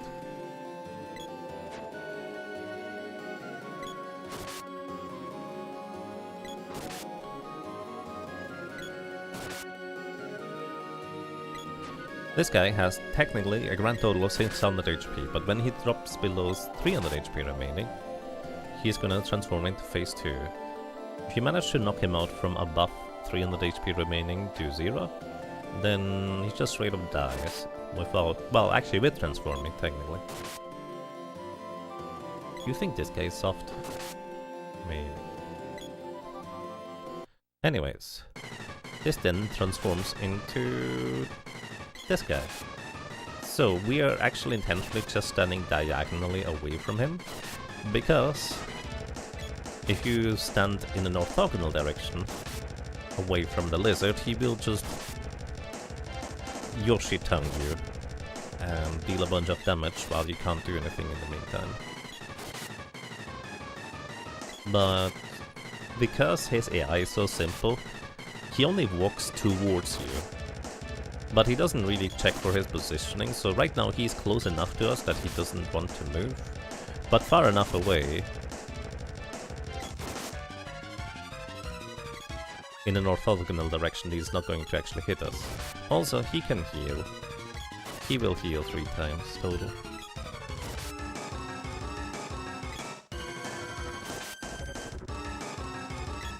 Yeah. I might have. So because the glove sometimes moves you forward in a punch, it also can put me into a precarious position. He can only heal 3 times.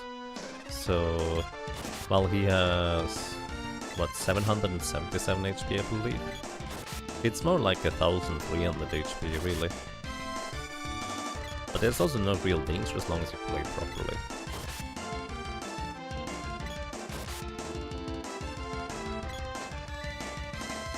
Yes and no, there are also a long list of games on GOG that are artificially devalued in various ways. I don't know what that means. For example, but you can buy games like Skyrim or Fallout 4 on GOG now. The version on there do not include the creation kit, which is the mod creation software Bethesda bundle with their game. You say they bundle with their game, but I believe that originally was like paid DLC if I'm not mistaken.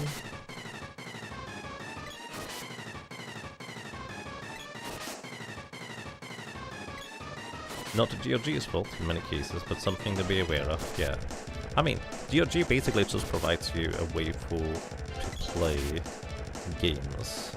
Also, importantly, unlike Steam, there is no DRM, which means you can just download a game from GOG and you can just play it, even if you don't have any connection on the internet. So, if you're going on a trip and you bring your laptop with you, you can just play those games, which is great. Alrighty, there we go. It's our little lizard buddy. Unfortunately, you hatched in the wrong spot in the wrong time. On the bright side, we are going to get magic. And this is going to give us a nice tool to help us through the upcoming section of enemies. Beneath a Steel Sky was released by the developers as freeware, and you can apt-get install it on Linux. No need for GOG, it runs on ScumVM. Yes, so that's nice. I mean, GOG just makes it easier to acquire it then. Especially if you're not on Linux. But often, like, these old games don't really have any developer support anymore nowadays. So it's just nice to have like a version that just runs with specific DOSBox settings that they figured out would be appropriate for the various games. Punch only doesn't mean no magic. It means no offensive magic. That's actually a good question. Hey, welcome to you, Mirthas. Hope you're doing well. Welcome to you as well, Demon. And Mirthas, thank you so much for 67 months of support. Thank you for the Grimer roll. Welcome back. I'm glad you enjoy your stay. Hope you're doing well.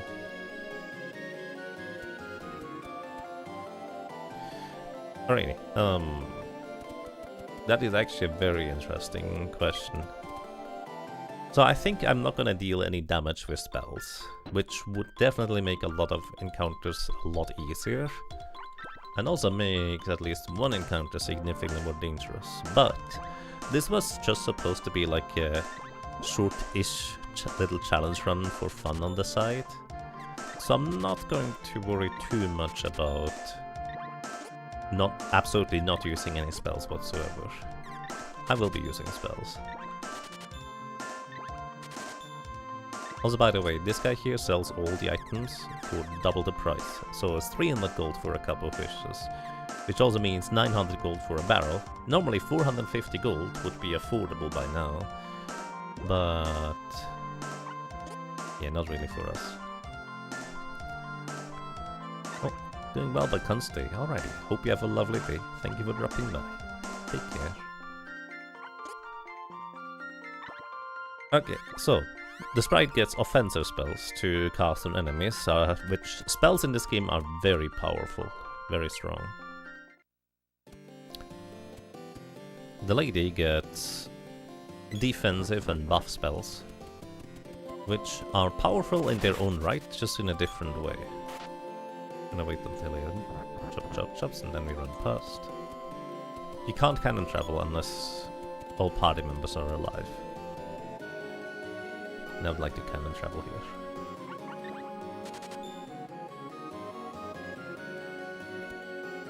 Neko's got kittens to feed, got to double the prices. Seems reasonable. You're starting to think there won't be a Tobal number 2? I don't know what that means.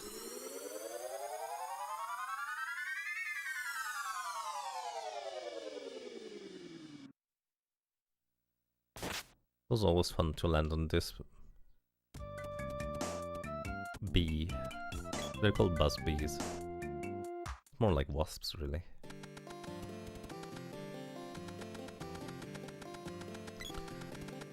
Did we get a glove upgrade? I think we did, right? So we can finally deal a tiny bit more damage and also charge up our weapon to level 2. Yes, indeed. We now have the power glove, which is great. It does 27 damage instead of the previous whatever it was. I actually don't know what the previous attack power was. Love that modes have an animation. It's very old school. Alright, so this is one of those places where we just need the sprite awake in order to get through. There's not really anything else we can do unless we wanna do like arbitrary script execution glitches, at which point we could just call the credits, technically. And I'm not looking to make this run more difficult than it already is, so I'm just gonna allow myself to use Cups of Wishes to occasionally revive the sprite to, you know, open up doors, if you will. The Power Glove, it's so bad. Or so people say. I believe Profness created an application that used like the Power Glove and the Dance Mat for the NES at the same time to play a game with it, which is kind of fascinating to watch.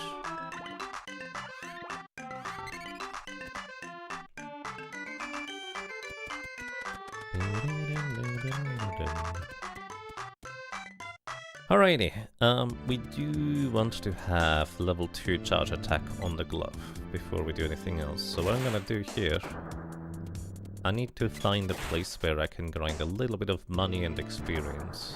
We technically could just go outside, knock over rabbits to level up the glove, but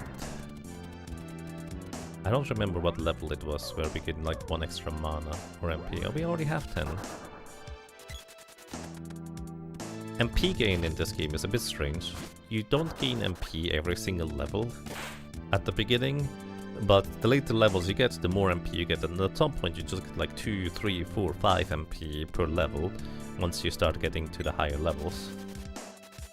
Anyways, these guys are extremely dangerous. They can easily just combo your character, just repeatedly throwing the boomerang. As you can see, this guy just threw the boomerang like 20 times. More like 5, but these things are extremely dangerous with how much damage they can do and how easily they can just stun lock you. And I don't have a boomerang. Well, I do have a boomerang, but I'm not allowed to use it. But trying to grind on these enemies here is dangerous. Very dangerous. As long as I can get knocked back out of the range of the boomerangs, it's generally fine. But as soon as I'm up against the wall, then we start having severe problems.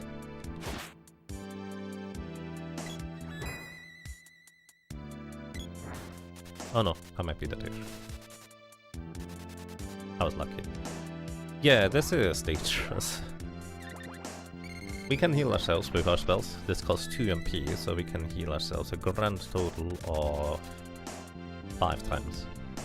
We also have Cure, which removes any negative status effect. It only costs 1 mana, or 1 MP. And the only way to recover mana is by sleeping in a bed right now. Well, that's not technically true. We could go and buy Fairy Walnuts in order to recover mana as well. In fact, I probably have to grind out enough money to get a Fairy Walnut, which means 1,000 gold invested, to be able to have enough mana to defeat these guys. Not these guys specifically, but the boss. Coming up. This is not... This does not work. Yeah, I'm dead here.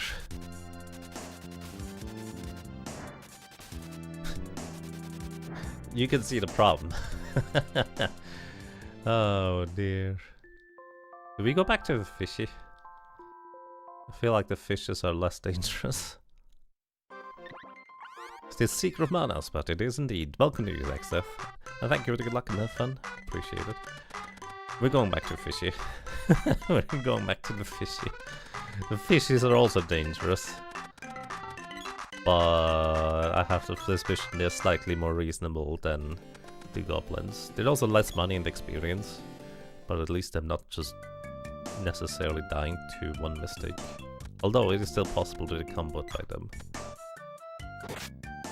I guess this is where me using no glitches to get money actually is the most impactful, because I would be able to buy barrels and fairy walnuts and also stock up more of these in the middle of combat by using a equipment deletion shenanigans.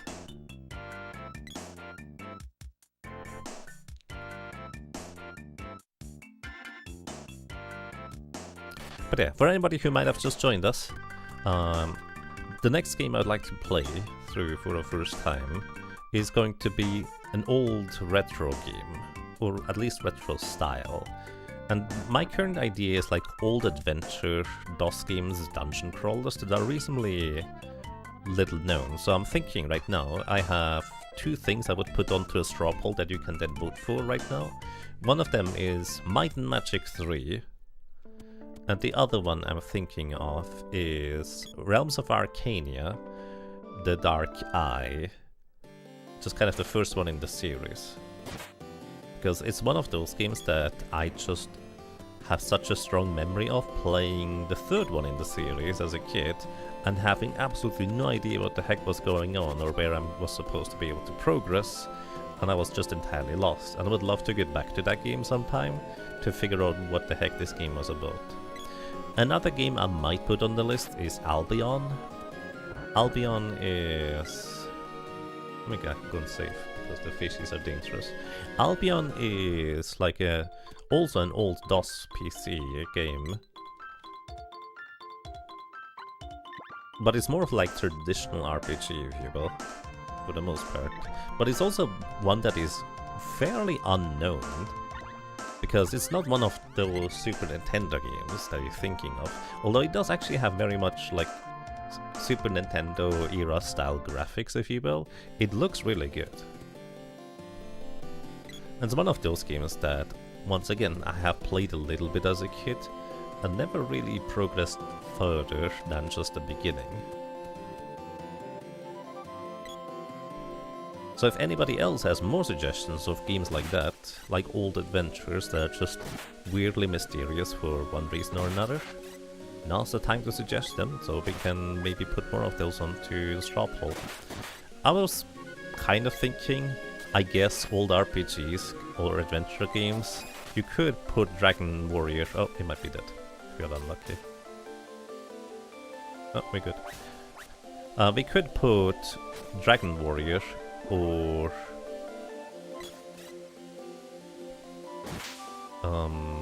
Final Fantasy, like 2 and 3 on the list. But given my audience, let me put it this way, I don't think the other games on that list would stand any chance to being picked as the ones that I would play next. So I kind of, for that reason, would like to keep them off the list, at least for now. When these fishes are low HP, they go into that weird fishbone state.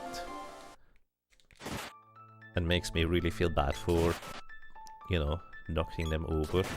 But they are predatory fish, they are trying to eat us, so... You know...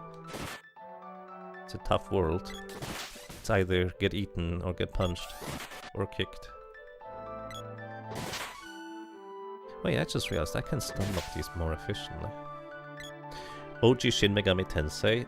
I was actually thinking about that too. That would be a game I might put on the list. But that is exactly the kind of game that I'm looking for. Dragon Warrior 4, the DS version, is gorgeous. That makes a lot of sense. But yeah, unfortunately for Dragon Warrior and Final Fantasy, I'm not gonna include them on the list for now. Because, well, given the audience we have here, that is generally more familiar with Dragon Warrior and Final Fantasy type games, it would just be very surprising if those were not the ones that would get chosen, given the straw poll against these other fairly unknown games, let's put it this way. So we just punch this guy twice, I guess. Then we can punch these twice. And then if I just punch them twice each time, they should just stay stun locked. Ooh, we don't want to get a crit. Crits punch these guys, or like move them away. So look at this poor fishbone guy. I'm so sorry. I really feel bad about this. Alrighty, we have the glove level 2. Unfortunately, that does not actually mean that we deal more damage of it. It just allows us to charge up our weapon up to level 2, which, fun enough, is relevant for the upcoming boss. But the upcoming boss is also the reason... Oh no, crit. The upcoming boss is also the reason.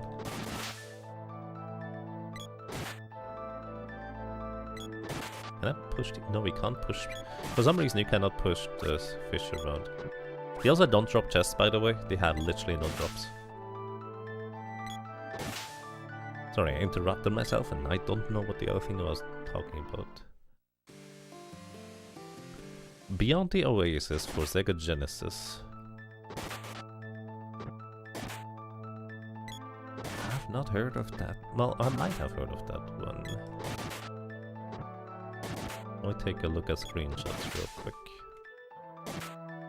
After we punch the fishes. We want to get 2000 gold, by the way, to afford fairy walnuts. Let's see. Beyond Oasis. Genesis.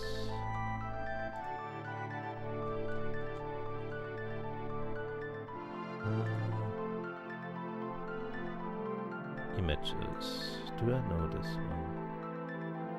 Ah, it is actually the one I was thinking of.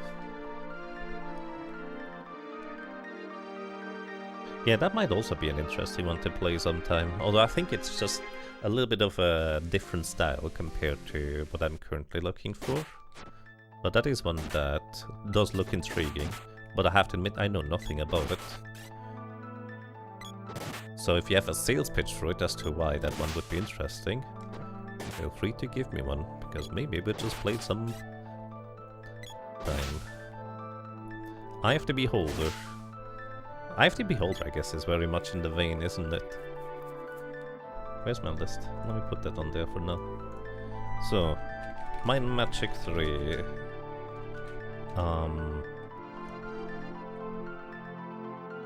Darkstar, Realms of Arcania, Eye of the Beholder. I'm just gonna put Albion on there as well for now. I'm gonna put Beyond Oasis onto a separate list of games to check out sometime. But yeah, I guess Eye of the Beholder would be very much like in the vein, isn't it? Of old dungeon crawler adventure games. Okay, that was interesting, because I expected that fish attack to hit me right there, but it didn't. And the reason for it, I think, is kind of peculiar.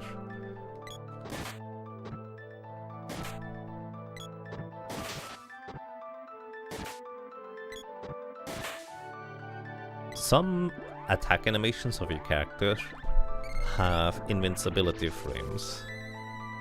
And I guess my kick has invincibility frames? Like when you stab with the sword, you also have a brief bit of invincibility frames. It very rarely comes into play in any meaningful capacity or useful capacity. It just usually happens by accident because you can't choose to stab attack. But I do wonder whether the kick or could have... Well, no, it's also random which one you get.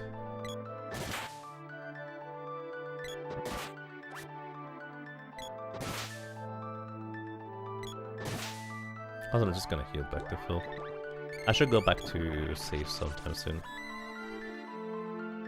It's like Secret of Mana, but with a single character. Very pretty game. Yes, it is very pretty. It's also very dynamic. I think the character has like... I would almost argue it compares more to Terranigma than Secret of Mana in that sense. It looks really good. And it's also, I think, relatively fluid animations for the character, which is nice.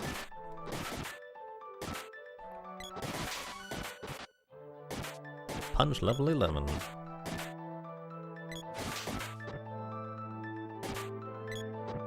I think she needs level 12 to get one more mana.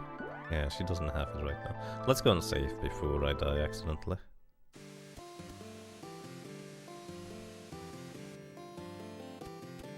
The Eye of the Beholder's a classic for a reason. Yeah. I have to admit I don't really know much about it aside from... Well, which version of Eye of the Beholder should I play though? I know there's a Super Nintendo version. I literally have a cartridge in the cupboard behind me of Eye of the Beholder. But from what I've read, and that was a long time ago, you actually probably preferably play other versions of that game instead. I think.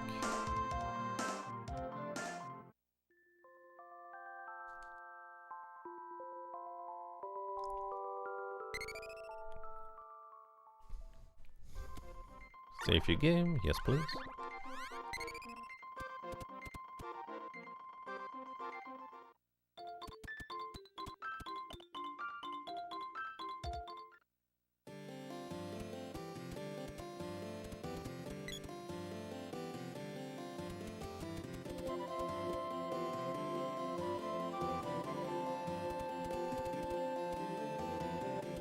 Ideally we won't use both Fairy Walnuts in the upcoming boss battle, but I will need to have at least one, if not more, afterwards anyways. But then again, afterwards it's gonna be significantly easier to grind out money once we have access to the Pandora runes.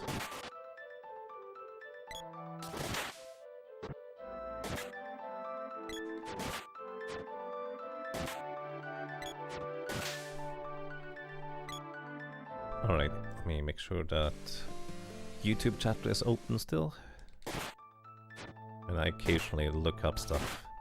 I need to remember to switch back to... Oh, we might be dead. No, we're lucky. If you're with your back against the enemies and they just hit you a bunch, you always fly backwards away from your facing direction in this game.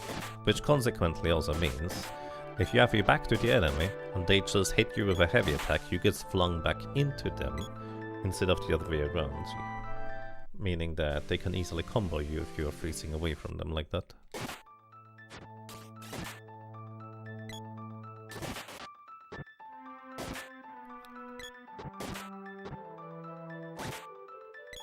You might think, aren't you having a bit much respect from these fishes? Considering they seem to be mostly just doing nothing. I have died at various times when grinding against these guys. I'm not being quite as careful as I need to be. These things are dangerous. Stun log of mana, indeed. Oh, we might be in trouble? No, maybe? Okay. Oh. I thought I was fine. I didn't need to demonstrate this right now. But I guess we got it anyways. I should have healed there, but if I heal there, I know I'm going to get hit again. I was hoping I would be able to walk away, because the girl did like a defensive animation there, making me think that she didn't actually take any damage from that one attack. Yep, that's how you remember them. Exactly. This is why I went back to save.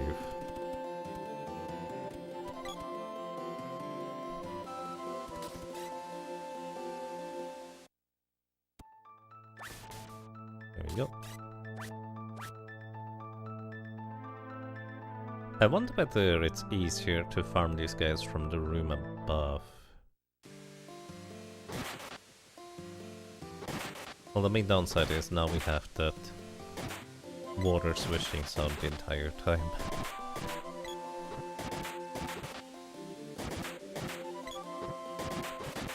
I don't like it.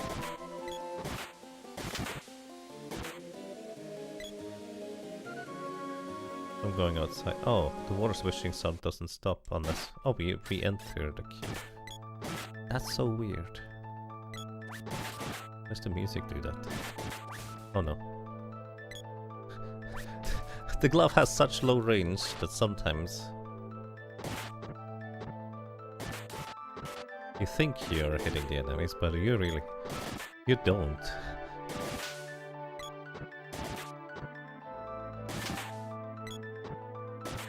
Okay, we're just staying at max HP. The Sega CD version of Eye of the Beholder was the only one with monster animations, you say? Oh, actually, this is an interesting point. If a dungeon crawler that you would suggest has turn animations, that would be a huge bonus. Because one of the reasons why I didn't want to necessarily play Might Magic 3 immediately without giving people the option to choose maybe other things too, is a lot of these old dungeon crawlers, you press the direction button and your view instantly switches to the new direction you're facing.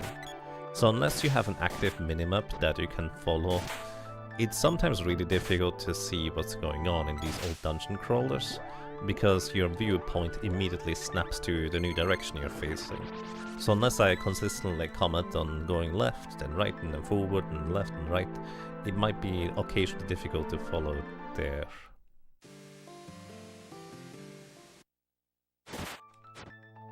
Might Magic 9, or excuse me, Might Magic X was no problem in that regard because, well, it did have turn animations.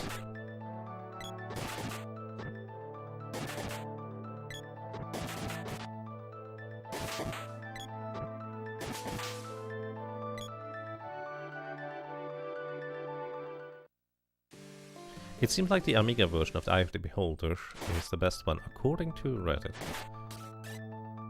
While the DOS version is the best of Eye of the Beholder 2, there's a 2.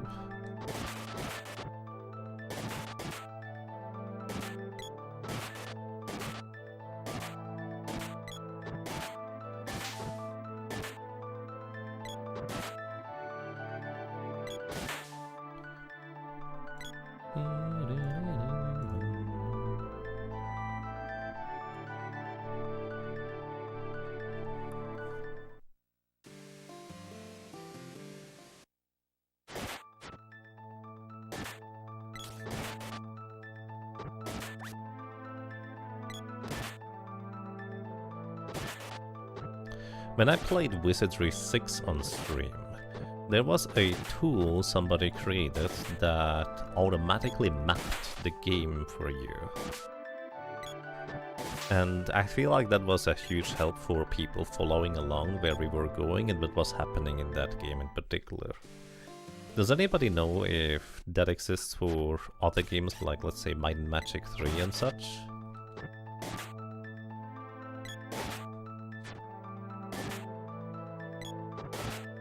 Ooh.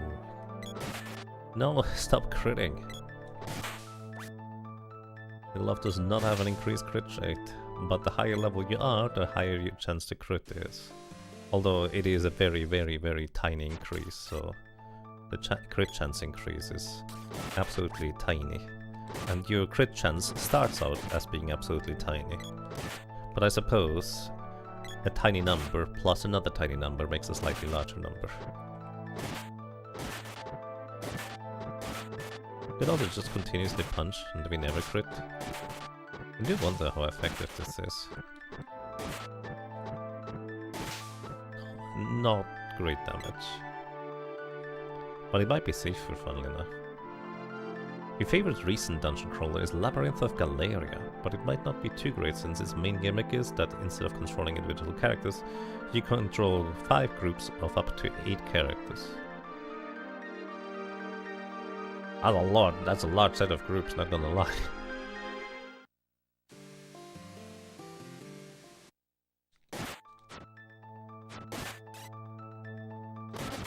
But I have to actually look at that. You know what? Can I just punch spam and look up Galeria? Labyrinth of Galeria. I can't just punch spam. Okay, this seems safe. It's also slower. But Labyrinth Galeria.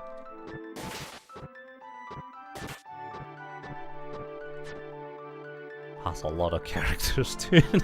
Like my first impression is just like, that looks like a lot of characters. But it does appear to be like a dungeon crawler. Okay, I'm gonna keep the tab open. Thank you for the suggestion. Hey, hello, welcome to Falfaron. Hope you're doing well today.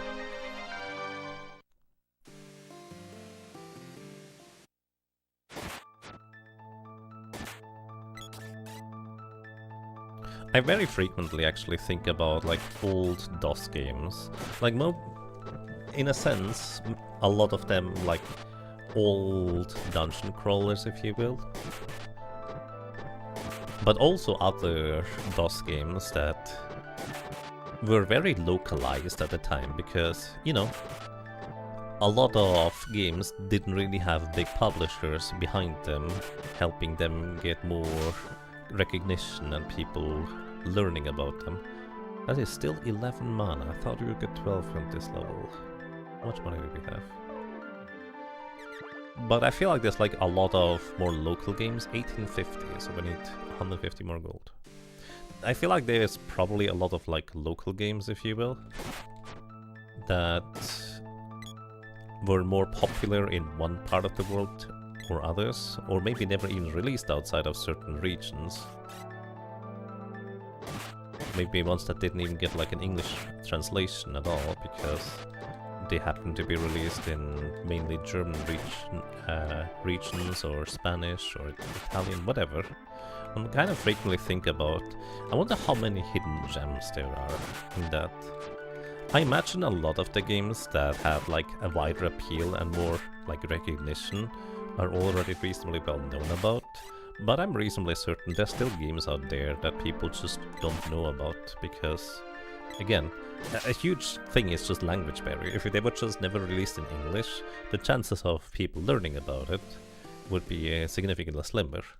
There is a reasonable surgeons, I would even call it, of people looking into old Japanese games, I would argue. Which is quite fascinating in its own right, because there's a lot of fascinating games over there too.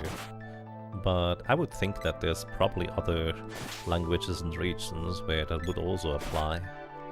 Like, one thing game I'm thinking of is... the game is, funnily enough, actually titled in English. It's called Game of Robot. And it's actually German. I don't think there is an English translation, but I remember distinctly very enjoying playing that game while the demo, well, shareware version at the time. Shareware is basically like a demo where you can pay to get a code to get like the full version. Anyways, I digress. In that game I distinctly remember playing and being really fascinated to just look into it. However, a large reason why I've actually never streamed that one is because that game is still actively sold by the developer of the game on their own website, and it's way too expensive. That's literally the main reason why I've never streamed that game, even though I would be fascinated to play through them. Like, if it was like $5 for one of the games, it would be fine. But I think it was like $20 or something to buy a Game of Robot. That could have been sketch. But kind of like that game. I'm kind of curious whether there might be others that just exist. Galera is also your favorite for you due to things you can't say due to spoilers. Intriguing.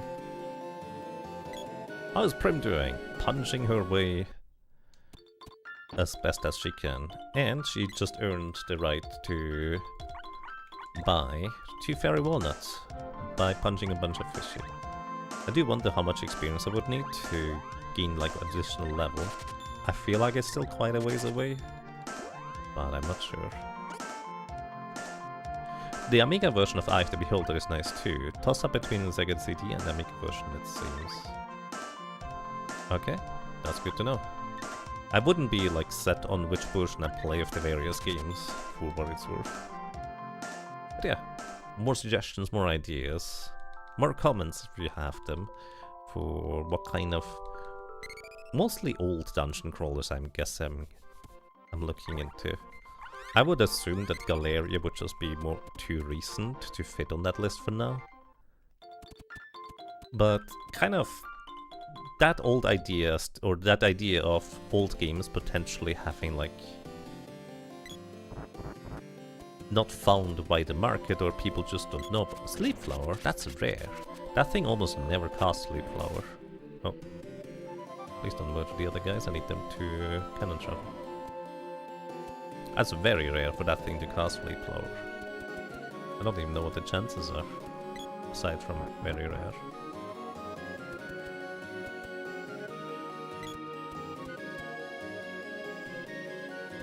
Nice. Realms of Arcane is based on the Schwarze Auge, a German tabletop RPG. Yes, this is kind of a big reason why I'm very keen on just putting that on the top of my list. And I have considered not even giving you guys the chance to vote, because that's the one I would love to play. Because it does have an English translation, but I would guess it's not nearly as well known outside of German-speaking countries. Because it originates from, like, Germany, if I'm not mistaken. Or at least the tabletop RPG does. I actually don't know who developed the game, for what it's worth.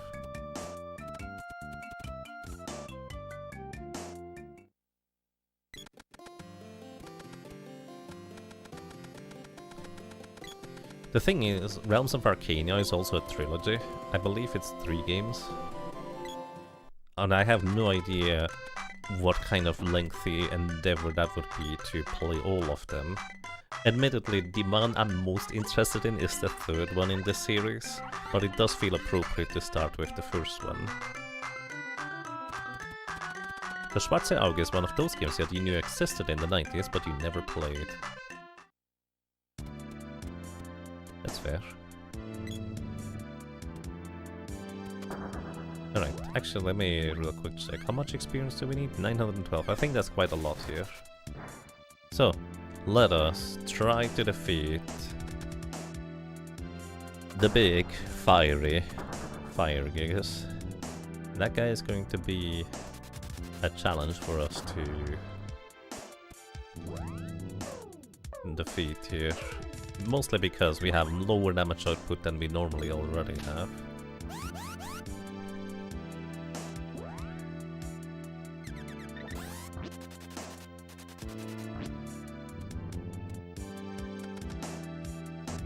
So, we also have to revive the sprite. So if we go up here with the sprite dead, this is the stage room. We can't leave Nux like this. They don't care about the boy, they only care about the sprite, because the sprite needs to do animations in the cutscene. So Nux has to be revived. So again, we kinda need to revive and use a secondary character for the purposes of getting through here.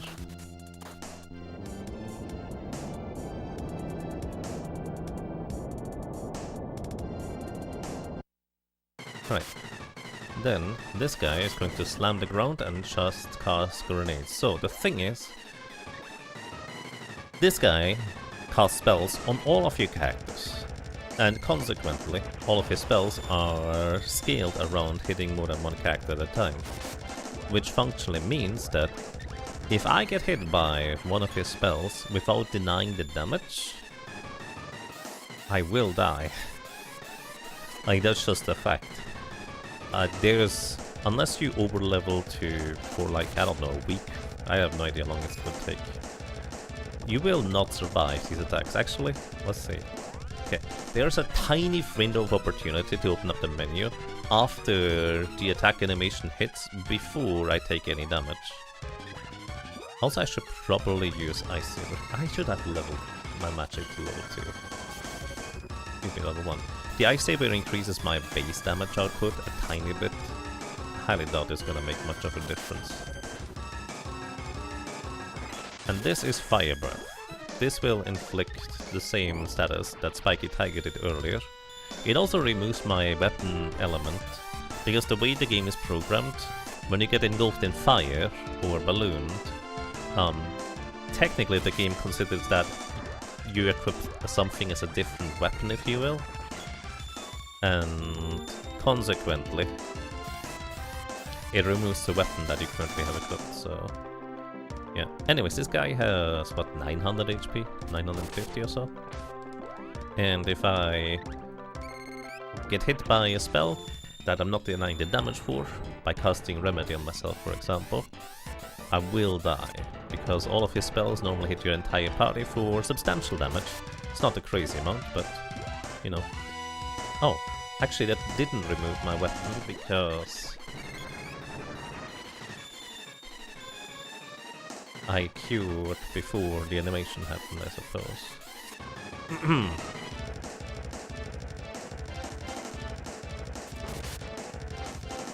Right. We got Jujutsu only run with the girl. Something like that. She does get a punch. So yeah, usually charging up your weapon is too much time invested. Ooh. Okay. It's too much time invested for how little of a damage increase it is, but in this specific scenario where I can't hit the Fire Gigas until he materializes, and also during very specific attack animations,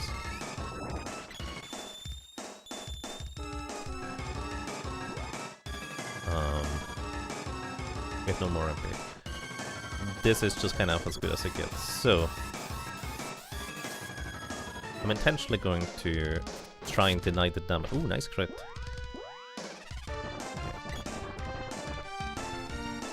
Okay, got it. This is not reliable to open up the menu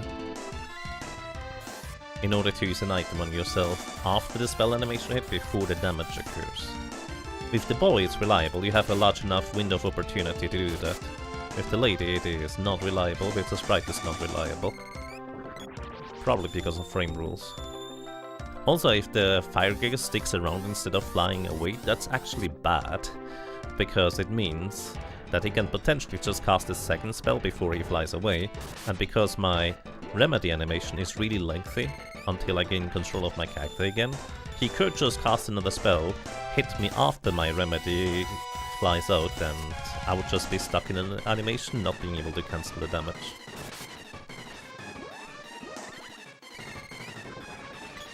So the boy can do this battle if he deals enough damage and also cancels the damage with specific items. The sprite can win this battle by just murdering the Gigas with offensive spells. Hey, nice. That worked pretty well. We only needed one Fairy Walnut for this.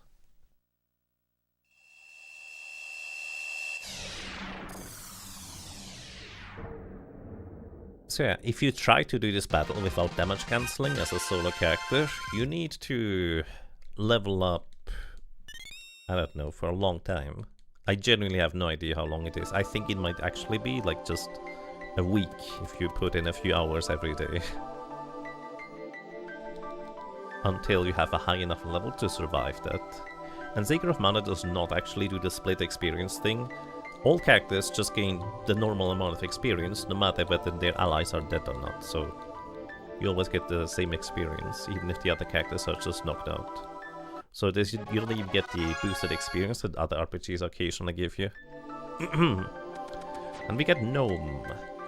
Gnome will actually have a bunch of use during this run, because the elemental sword, well, Gnome Sword or Stone Saber, has the passive buff of petrifying enemies.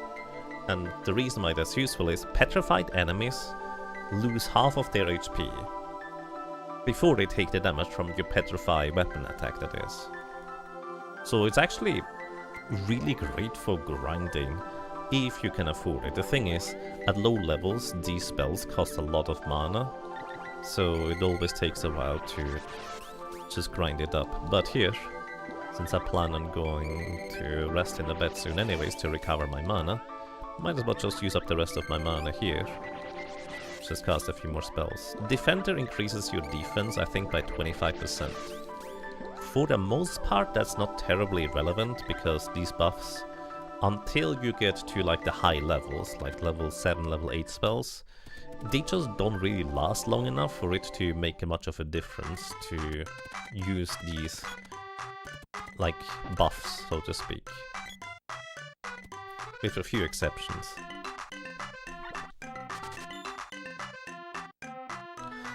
So petrification does 50% of their current HP, yes. Petrification reduces your HP by half and then deals the damage to the character. Which is also, in case you're curious, why it's so dangerous when the Master Ninjas in the Mana Fortress use Stone Saber on their weapons. If they hit you with that, you get petrified and then take the damage, there's a high chance your character just straight up dies to it. Especially since the Master Ninjas also can critically hit. Not all enemies can critically hit, but they can. And a critical hit with Stone Saber will wipe out a character with max level, max gear, max stats from a Master Ninja. It's pretty extreme. But yeah, Stone Saber is extremely powerful. Now notably, Elemental Sabers do not deal elemental damage.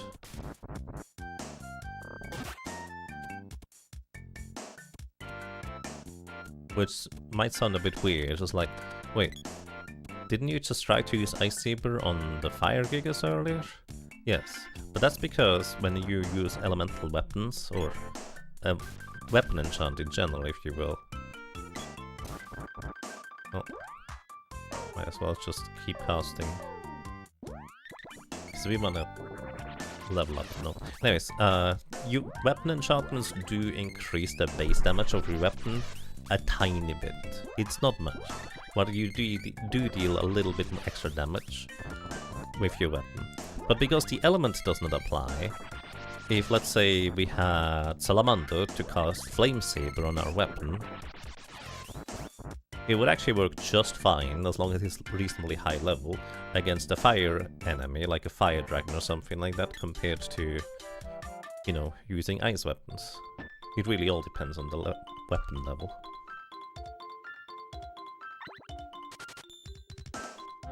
By the way, especially if you are over on the YouTube side of things and watch these VODs later, even if we already decided which games we're gonna be playing next, I'm always happy to receive suggestions. And because YouTube allows for comments that I can easily read, that is a surefire way to reach me. Alternatively, if you are up for it, you can join our Discord to also give game suggestions. But I know Discord is like that extra step and hurdle, and a lot of people tend to be in a lot of Discords, and then you just need to remove all of the notifications all of these various Discords give. It's just a hassle at times. So it's perfectly understandable if you don't feel like doing that. But also during live streams, even if it's not necessary. Oh wow, he gained 1 experience. Dumb boy. Even if it's not necessarily like the question, I'm always happy for more suggestions or games. Honestly, right now, I'm kind of... Could you stop that? You're not supposed to deal any damage, dude. I gave him specifically the bow because that's usually the weapon the AI has the most trouble with to hit enemies with for meaningful damage. But apparently the bow is just defying those laws right now. Wait, I need to go and spam out my spells before we rest. Did I already do that? No. You missed when Twitch would allow you to comment on VODs? Yeah, that was nice. Although admittedly, I don't think Twitch actually notified me about those comments. Or did it? Anyways, there was a brief period over there. Yep, all of the Discords you are actively participating in, all of them are fully muted. Yeah, pretty much.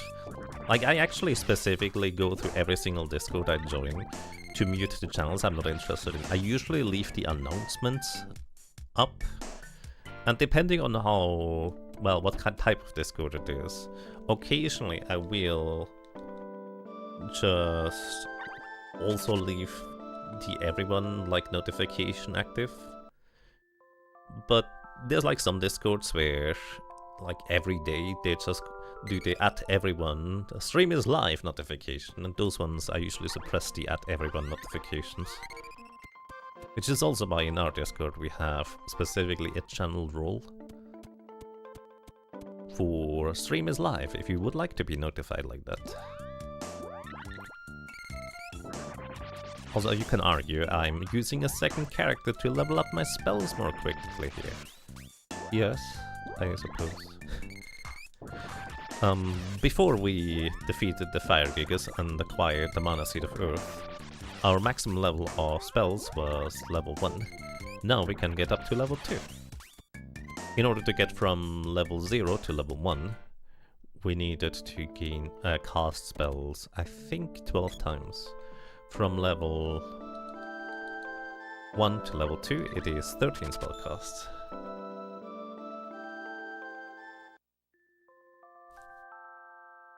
After Yaga played Vintage Story, you joined their Discord, but only to have their announcements visible. Now, since all the other channels are just mostly people suggesting Minecraft features. Yeah, that's just usually how it goes. Like, if you're very involved in the community and you want to have those discussions, it's great to have them.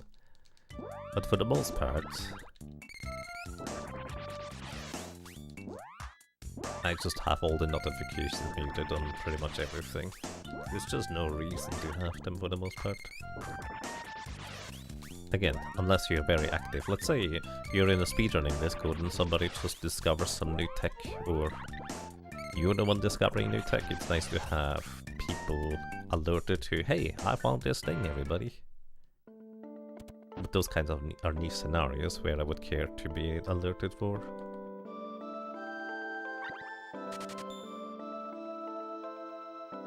You don't know, it's your own fun challenge run, play it the way you want. Especially for quality of life things. You think something like speeding up magic levels is fine. Thank you, I appreciate that. And yeah, it's one of these things where I think it is small enough that I don't care to use, well, not use magic on allies. Plus, I have proven many times in the past that we can do this kind of run without too much trouble. Okay, there we go. We now have Gnome level 2. Excellent. Also, something I didn't even mention. We went outside here to cast spells every time. Because if you cast spells in town, specifically, right now, our weapons are not out. Our weapons are not drawn. When you're in a town or in a safe area where your weapons are not out, you only gain half the magic experience for some bizarre reason. So I would need to cast this twice as many spells.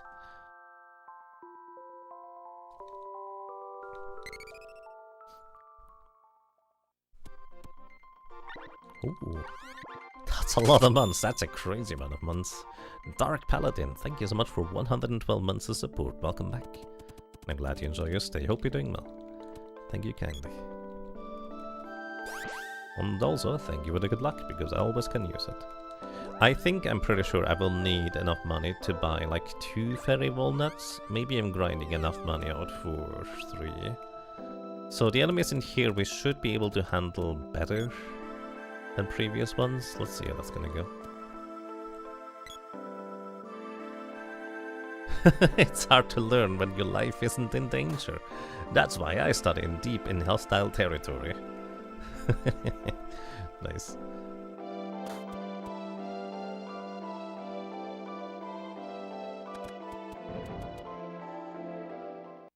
Alrighty. Watch out. So, this place has zombies. And these zombies are in fact my objective that I would like to have to defeat them with. Alrighty, so what I'm gonna try and do is I'm going to try and lure these zombies over into the top right corner.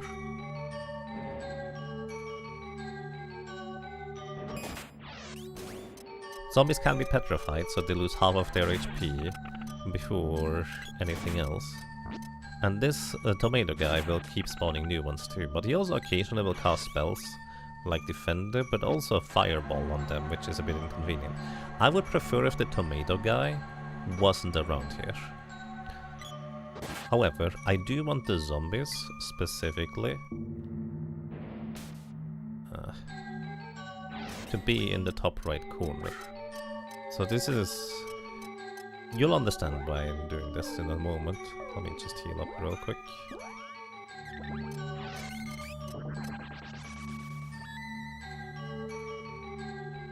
Fireball! This guy deals some damage. It's not too crazy, but it's always single target, so... Annoying, but not a big deal.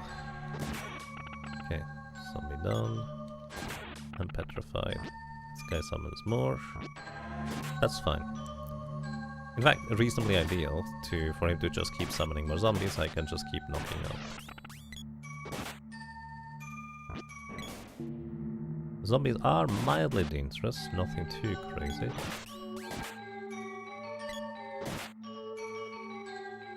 A lot less dangerous than the fishy and such before. They are, however, also significantly better experienced because they're also higher level.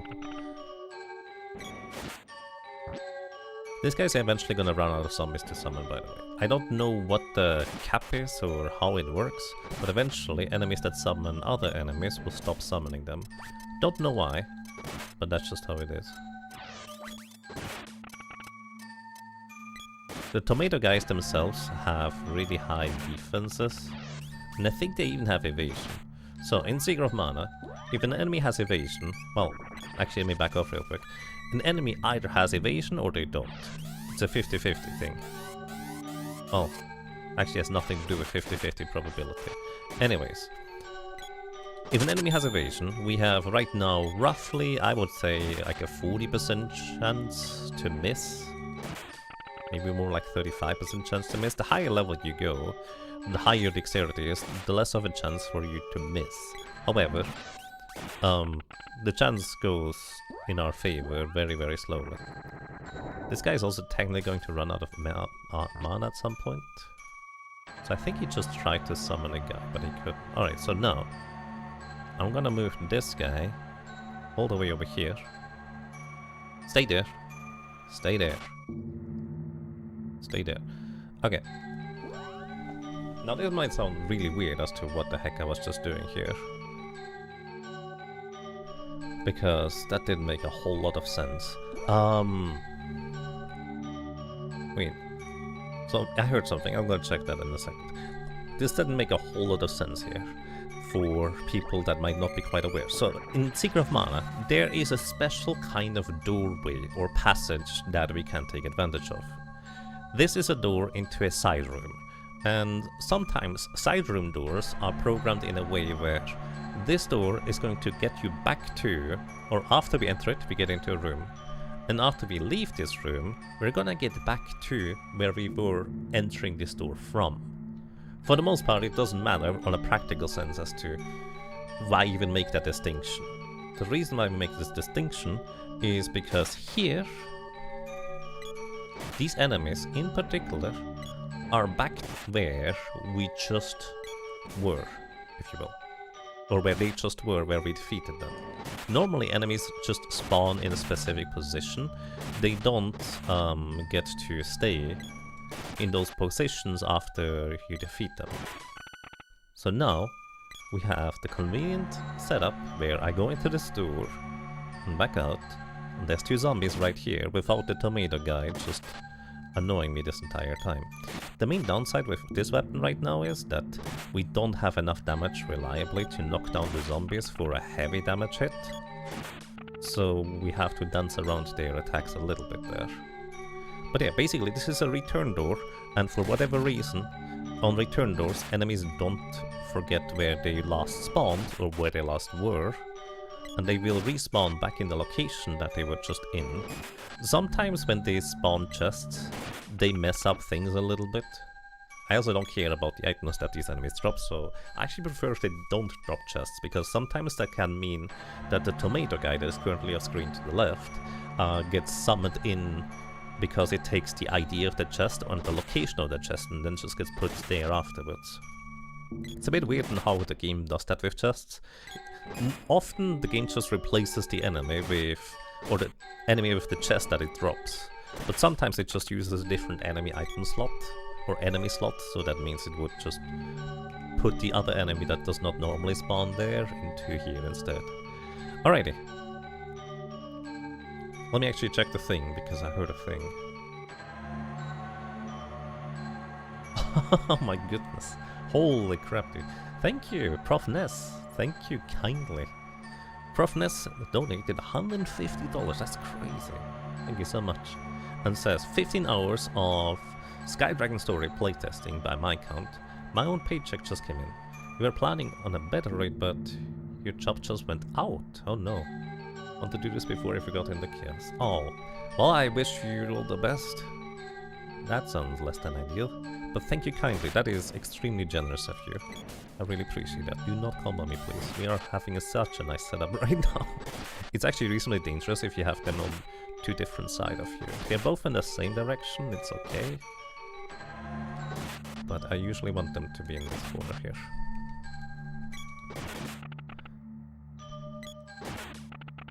Brain's fried today for a reason, but thanks so much. Yeah, no, thank you so much.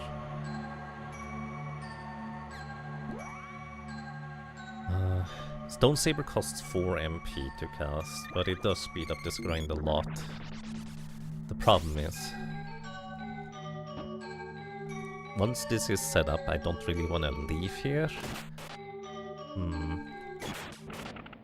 That zombie got knocked out entirely.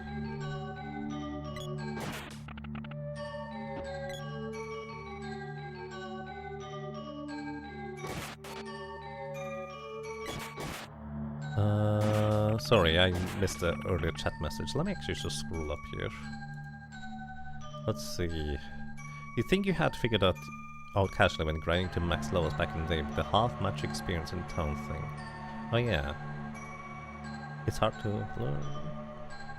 You didn't know. Does that half magic experience count for Luca at the Water Palace? Usually use the grandpa for leveling Ghost Match. Yes, it does, Bug Weasel. Luca in the Water Palace gives the lady half experience for leveling magic, so you do not want to level your magic there. However, the grandpa in the Wind Palace, where the sprite's grandfather is, that for some reason is in fact an area where your weapons are drawn, so you do get full magic experience in there. And I also do use that spot in my 100% runs every year to level there. Well, frequently anyway. Sometimes I just choose to go other places too, just for variety reasons. Okay, I'm going to use a candy to heal.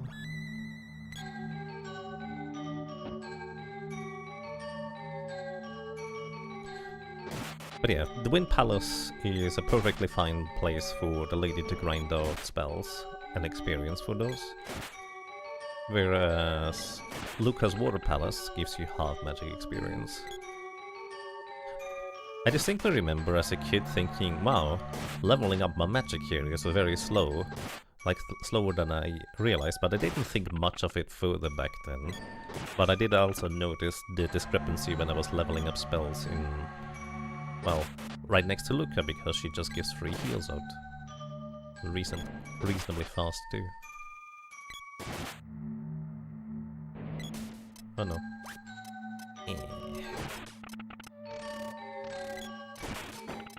Tangled. Now we can no longer run, or even walk at decent speed. How much money do we have? Poison slowed down. Great. I can't check my money, because the status thing went over. 2,000 gold. Alright, need just a little bit more. We need 3,000.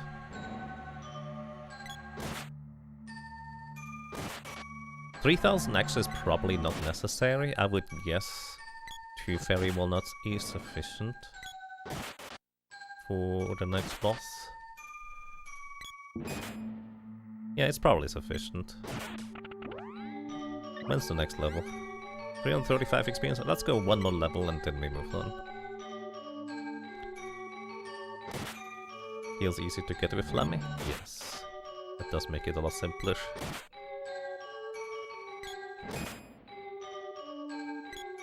Used the Wind Palace because it was free? Yes. I used the Wind Palace as well when I was a kid to level up the latest magic. Not necessarily because it was free, but because it was just straight up faster. Like, I wasn't speedrunning technically, but my mind went automatically, huh, going to bed is kind of a much lengthier animation than this guy just saying, you're back to full health! Congratulations, and we could just get healed there.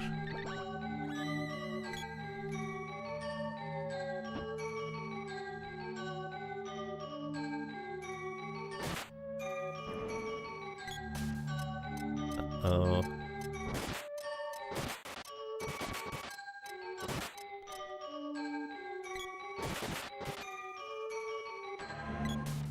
No. Oh. Okay, we're fine. If our back is against the wall and these guys just alternate their attacks, that could get real sketch. It's usually fine. But usually it's not always.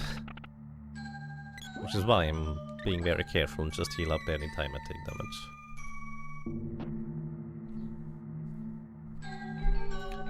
Candies are easy to restock. For other supplies we have to go over to Neko to buy more.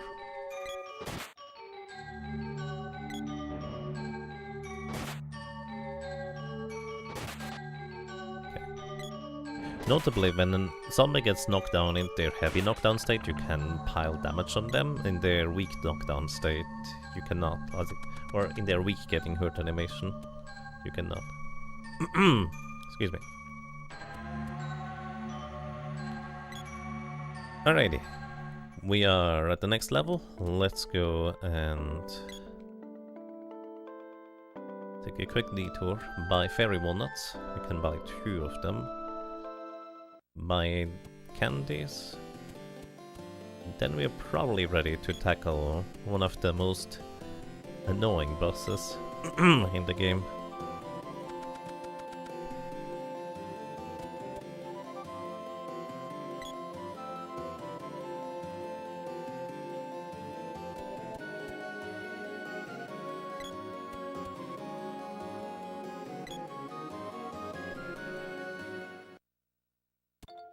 Hello, Neko. I'm back. I need more fairy walnuts, buddy. What you got? Shop. Perfectly reasonable prices. Which is true, because you can't get fairy walnuts here otherwise. The others, maybe not so much reasonable, but, you know, good enough.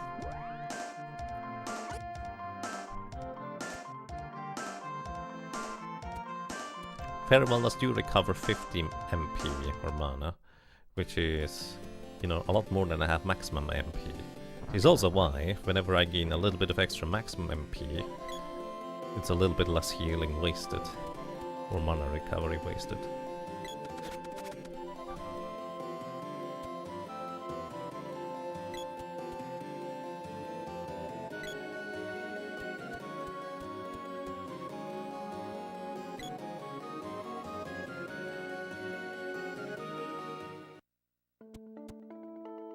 I could have just bought the candy at Nekos. It costing 20 gold instead of the 10 almost certainly does not make a difference at all. But in my mind was like, ah, I can buy this for normal prices here, I suppose.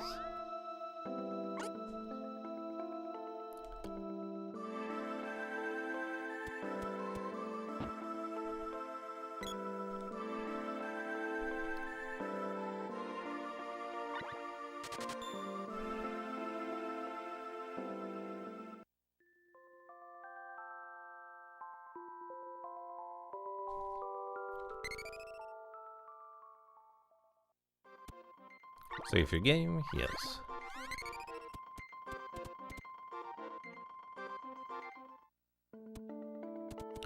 This also, of course, recovers all of my mana, and now we have 3 Fairy Walnuts extra. Let's go and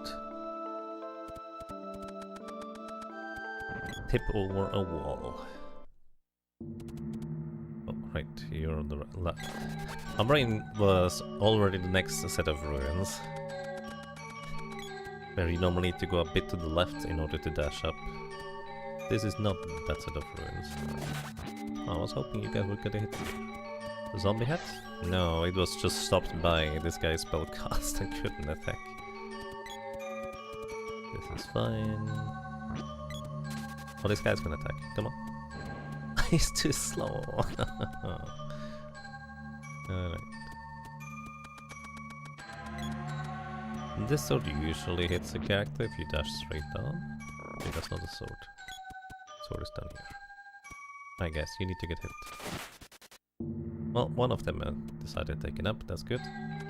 Now we need the other one to take it up too. This guy often attacks. There we go. Oh, that was not enough damage. Speed up. There we go. Its horn is blinking whenever its speed up is active apparently. Or at least, maybe it's blinking when it's attacking. It's also possible. Anyways, welcome to the laundry boss. Why is it called the laundry boss? Because you can get up, make yourself a sandwich, do laundry, I don't know, go vacuuming your floor, and I'm still gonna be on this boss once you come back. Because my goodness, we have to run this thing basically out of mana. Alrighty. Welcome to Wallface. On top of that, this thing also has a lot of spells, it has a lot of mana, and I guess most importantly, it has evasion, which means at least about, I would say 35% of my attacks are just gonna miss because reasons. Welcome to the Wallface. It has 3 parts. One is the left eye, which often casts physical attacks like Flash Beam and such. The right eye is the one casting Freeze. This costed 2 mana whenever it casts Freeze. That's good. You wanna see it cast spells. And they always alternate casting spells. Leaden Glaive is actually what we preferably don't see. Energy Absorb, I think this costs also 2 mana, or was it 3? Anyways, it deals less damage than a Freeze usually, so that is what we prefer to see.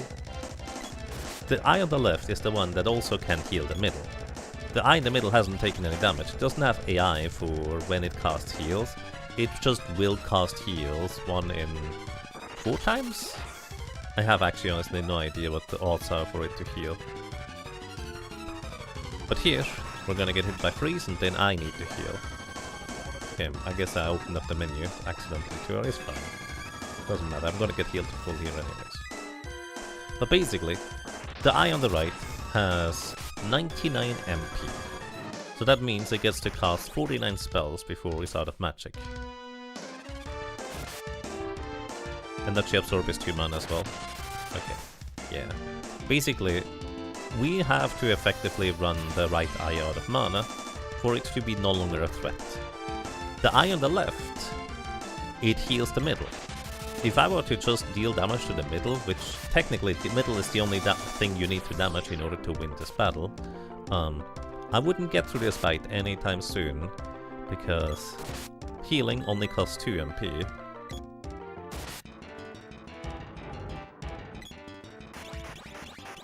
However, you can kill the eye that is trying to heal.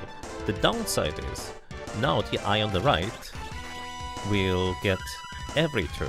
Normally the 2 eyes alternate between who is gonna get a turn and who will need to wait before they can do anything again.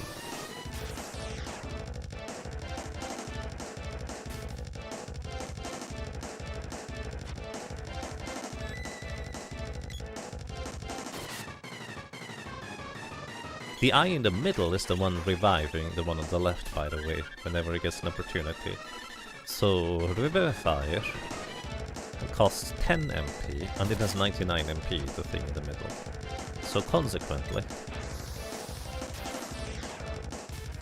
it can revive 9 times. Then the middle eye will no longer be able to cast Revivifier afterwards. I could already try to deal damage to the middle eye, but it is so likely that the left eye gets revived and then just heals. It's not really worth my time. I'm gonna hit you, then I'm gonna heal again. So this is why I need Fairy Walnuts to be able to heal through this, because once the eye on the right is out of MP, it literally can't deal any damage to us anymore at all. It is entirely useless. Now, you might be wondering, yeah, why don't you just knock out both of the eyes? Wouldn't that be easier? Once the eye in the middle is out of MP, it wouldn't be able to revive them anymore. Well, the thing is, if you knock out both eyes, we get a special phase of the wall where it slowly is going to move down. It basically becomes a crushing wall, and when it reaches a certain area down here, you just get instantly killed. Like, there's no damage that you take, you just die from the wall reaching a certain Y position down there. Y being, like, the vertical line.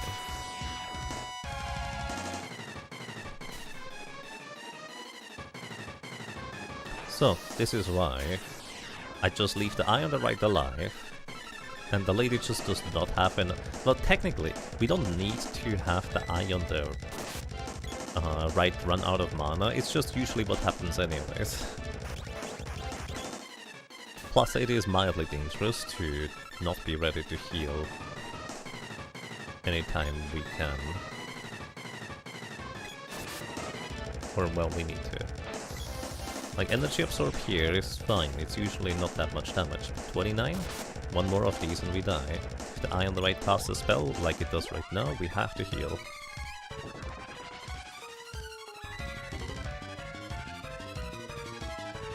We have one more heal ready. And the girl cast Fist. It's not very effective, but it's your only option. It's like Tackle against Geodude and Neuronix. You might just not have another option if you have a Pikachu. Does Pikachu even learn Tackle?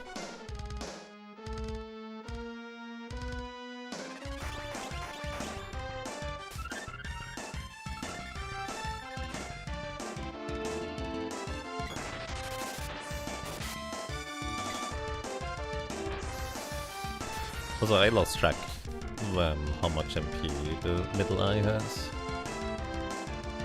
Like, I can already start trying to deal damage, I guess. I'm pretty sure it's like 3 or 4 more revivals. Again, I need to pay attention. Flash Beam is not gonna hit me if I'm hugging the wall. Because Flash Beam has like a hitbox that hits and goes across the screen there. But because I'm up against the wall, the hitbox actually spawns below me, so it will never hit me. Also, fun fact, the AI control characters, Ghosts, they actually absorb the beam, because it's considered a projectile, I guess.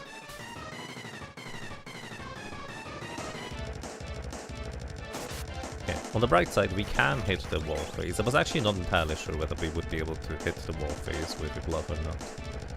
But it works.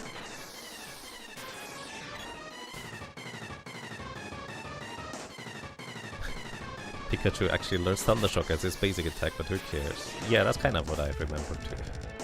Okay, I think we survived one more hit, but I'm not going to chance that. Wait, I don't have mana. Oh dear. Okay, this should be fine. Especially if I can cancel it. Okay, we're right, fine. I need mana. Basically, I'm healing as the eye on the right is casting a spell, where it simultaneously cancels out the damage it would do, as well as healing me back to full. Okay. Is I in the middle out of mana? I swear it would have like 1 or 2 more revives, but maybe not.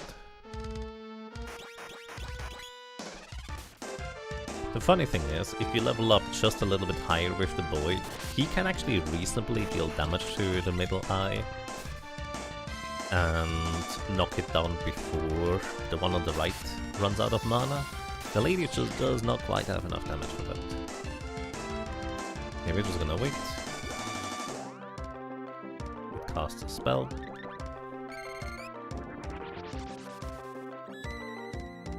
But at the eye on the left, it would be able to use abilities even if it runs out of mana.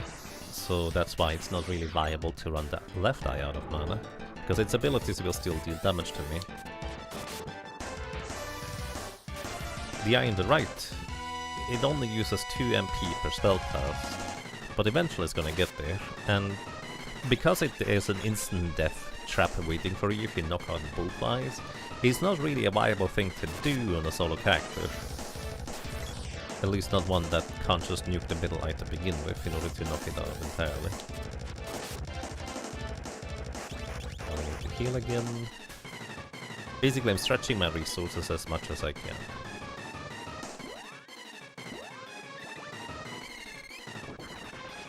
I will guess we're about like 30 spellcasts in on the right eye.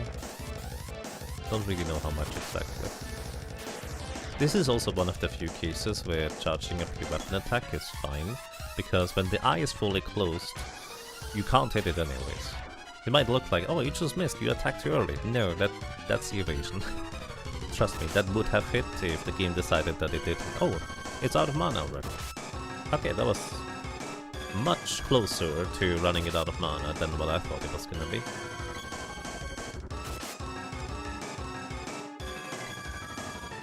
If you equip an axe or a sword and swing, you can actually hit both the middle eye and one of the side eyes at the same time.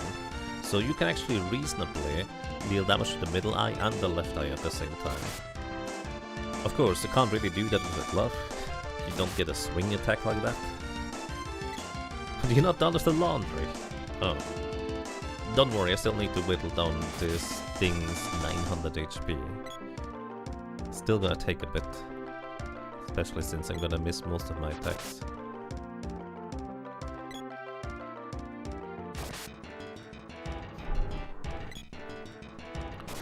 But yeah, we're just punching a wall until it crumbles. It's our training arc, isn't it?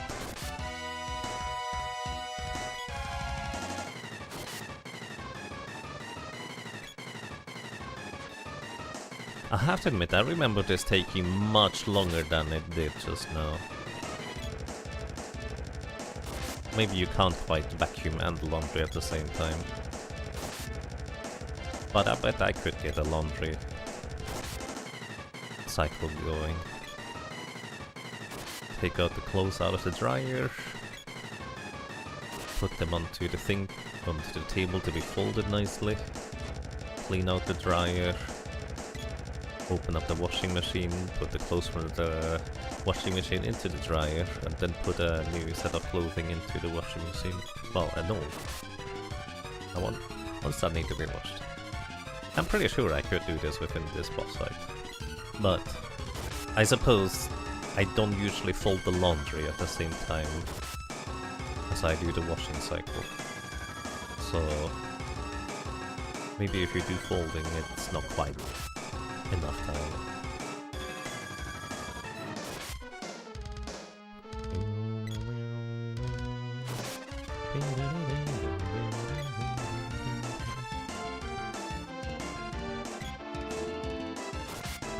There we go.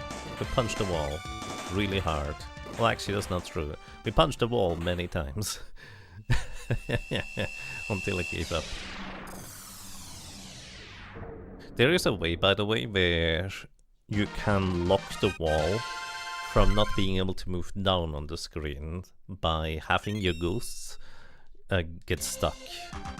But it's both unreliable to set up, plus I would argue it uses more than one character. As this is a solo character challenge run, I'm not trying to use or abuse the ghostly properties of my friends, if I can help it.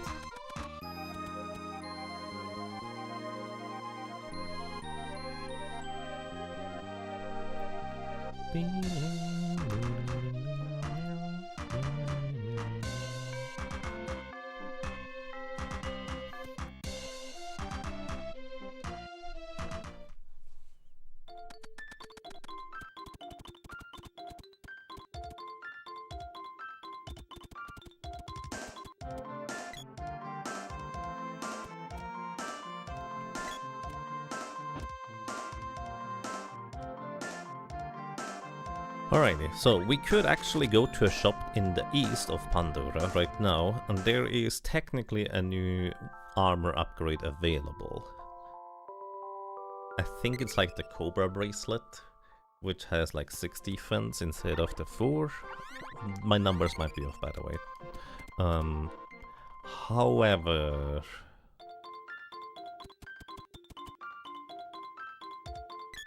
the power risk giving you +5 strength is just way too good to not have. It's just adding like baseline +5 attack power to your character. It's just way better than a little bit of extra defense. I'm not really dying for the most part because of damage. But the enemies can die ever so slightly faster if I deal more damage. Which in my opinion ends up being way more valuable.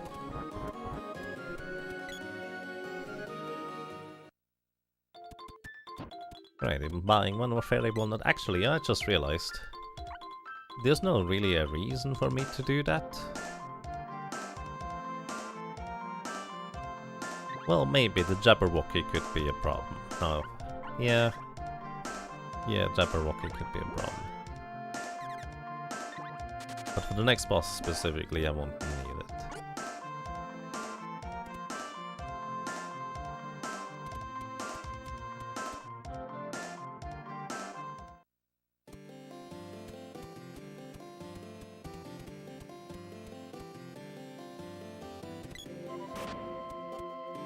Trying to have the mushroom, not murder the other guys. Oh.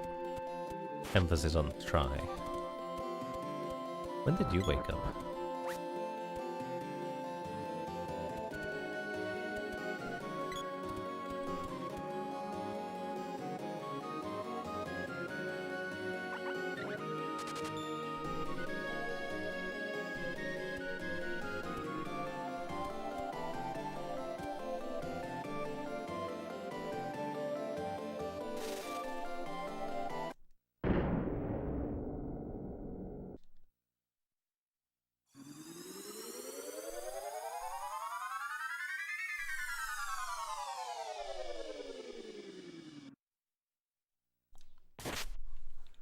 Bonk. We actually would deal enough damage now that a critical hit, I think, one-shots Buzz B. So technically it's possible for the boy to get a level, if that happens. I usually like to keep the sprite and the boy at the lowest possible level just for style points. It's entirely unnecessary, I would argue. When you do a solo character challenge run, they are just not supposed to meaningfully contribute. But it's kind of fun when you have like a level 1 character file at the end of the game, in my opinion. Even if it was 100% provably safe, you don't think you could travel by cannon. You know, that bang alone would kind of make me want not to do that. Can you imagine the volume of that explosion sound.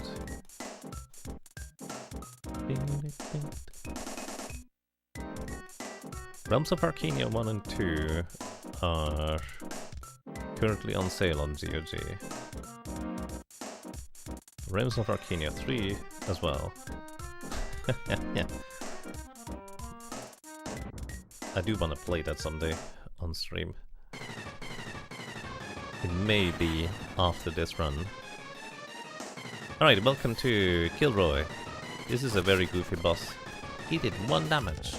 Can you imagine the audacity for the boy to deal 1 damage in a solo character challenge run? Crazy. Anyway, this guy has a lot of range and he has evasion, unless he uses Lunar Boost. Then, funnily enough, he has no more evasion. Well, Lunar Boost is going. He also deals 25% more damage when he does that. The downside is I don't have a long enough range weapon to hit him before I get hit.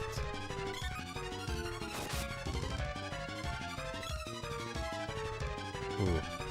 I don't know how reliable it is to bait out an attack and then go in and then run away.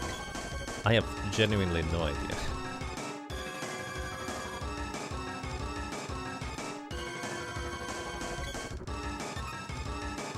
Like, it seems mostly fine, but as you can see, sometimes, reasonably frequently, we're punching the guy, clearly, and it just does deal no damage, because the game decided that I didn't hit.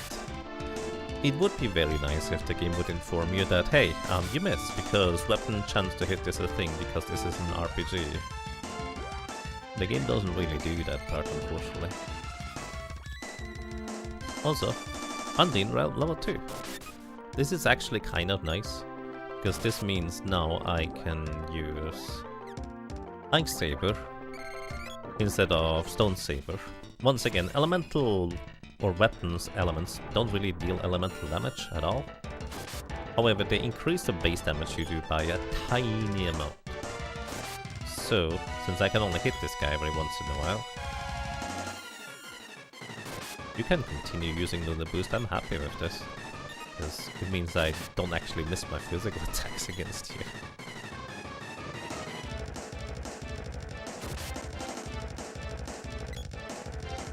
And there goes Lunar Boost. Now I can miss again. Oh no. I wasn't prepared for the unicycle. Isn't it kinda goofy? This guy can unicycle. I think he goes like diagonally fast enough that I can start my swing and still get away from a potential attack.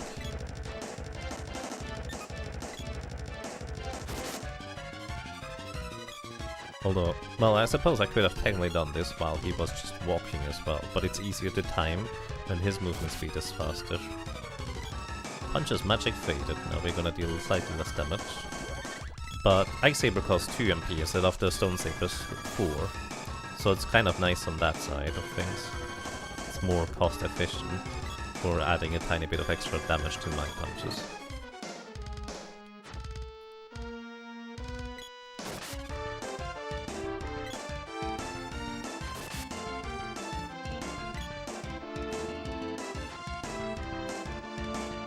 Okay, nice. This means I'm always going to hit. Maybe he doesn't do the spinning attack when I'm diagonal away from him like this. I actually don't know. It seems like this is pretty reliable. Might be something I never figured out until now.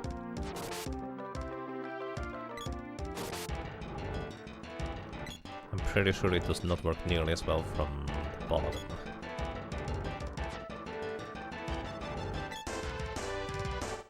Yeah, this seems pretty good actually. Need him to go down.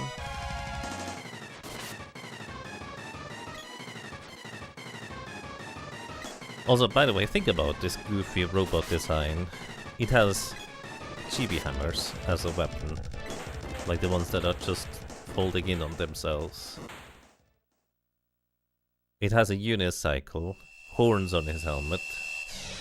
It's such a goofy boss design. And the more you look at it, the sillier it becomes. Until you play the Japanese version, he has a chainsaw in the second one.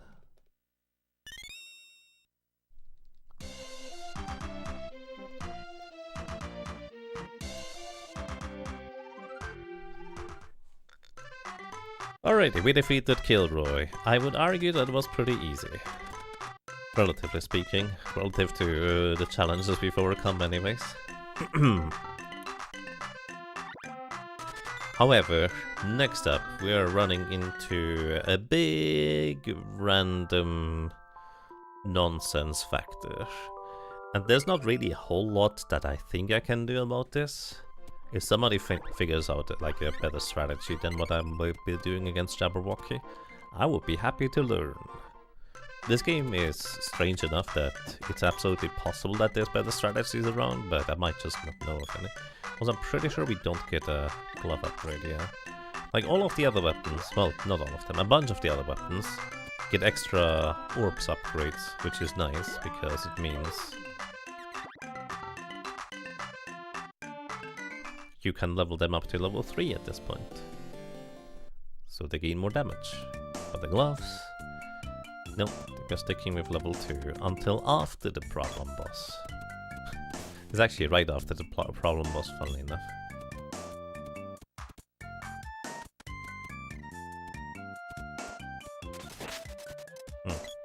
By the way, the status effects that tick away at your HP, they never actually kill you directly. So if we are engulfed in flames and the tick from engulfed in flames gets us to 1 HP, we actually are immediately released from it. So there's like a slight chance of surviving thanks to that on bosses like Spiky Tiger. Even if you were to just spam that ability.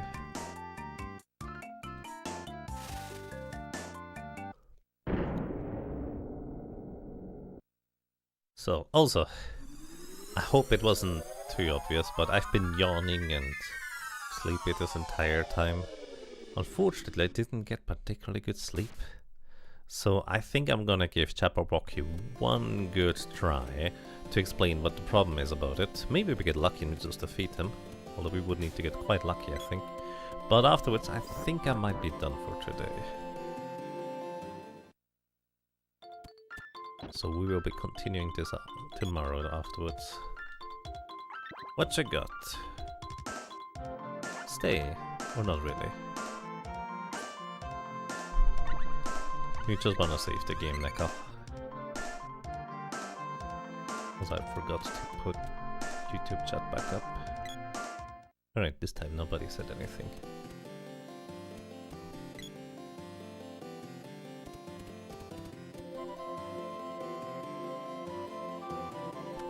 Alright, boy. Often AI control characters get hit when you're just walking up the stairs here. Today it needed a bit of convincing. Alrighty, if we need to level up, these guys here are actually pretty good experience. Money for what it's worth. And, well, as mentioned before, it doesn't matter which element my weapon has anyways. Even though this boss resists ice, he still takes just normal damage from ice weapons. Because ice elemental weapons, or well, elemental weapons in this game do not actually deal elemental damage. However, they do raise my base attack power just a little bit.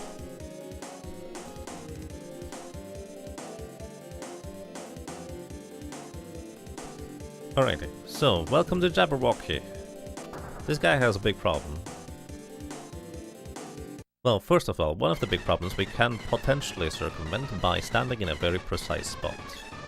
Specifically with the lady. For some reason, I think if she stands exactly here, I think I got it, she cannot get hit by the heads. However, this is the problem. Acid Storm, instantly. No casting time, he just used Acid Storm with absolutely no warning. And that's the problem. He has absolutely no casting animation, he just does Acid Storm whenever he feels like it. And because this normally hits your entire party, it will one-shot me. If I'm locked into an animation because I'm attacking, or I just cancel the previous Acid Storm, or I don't manage to open up the menu in time to cancel damage from an Acid Storm, I'm just dead. There's nothing you can do about that. Oh, she still got hit there. That's rare. Punch is magic favorite. We're just hoping that he doesn't Acid Storm at all.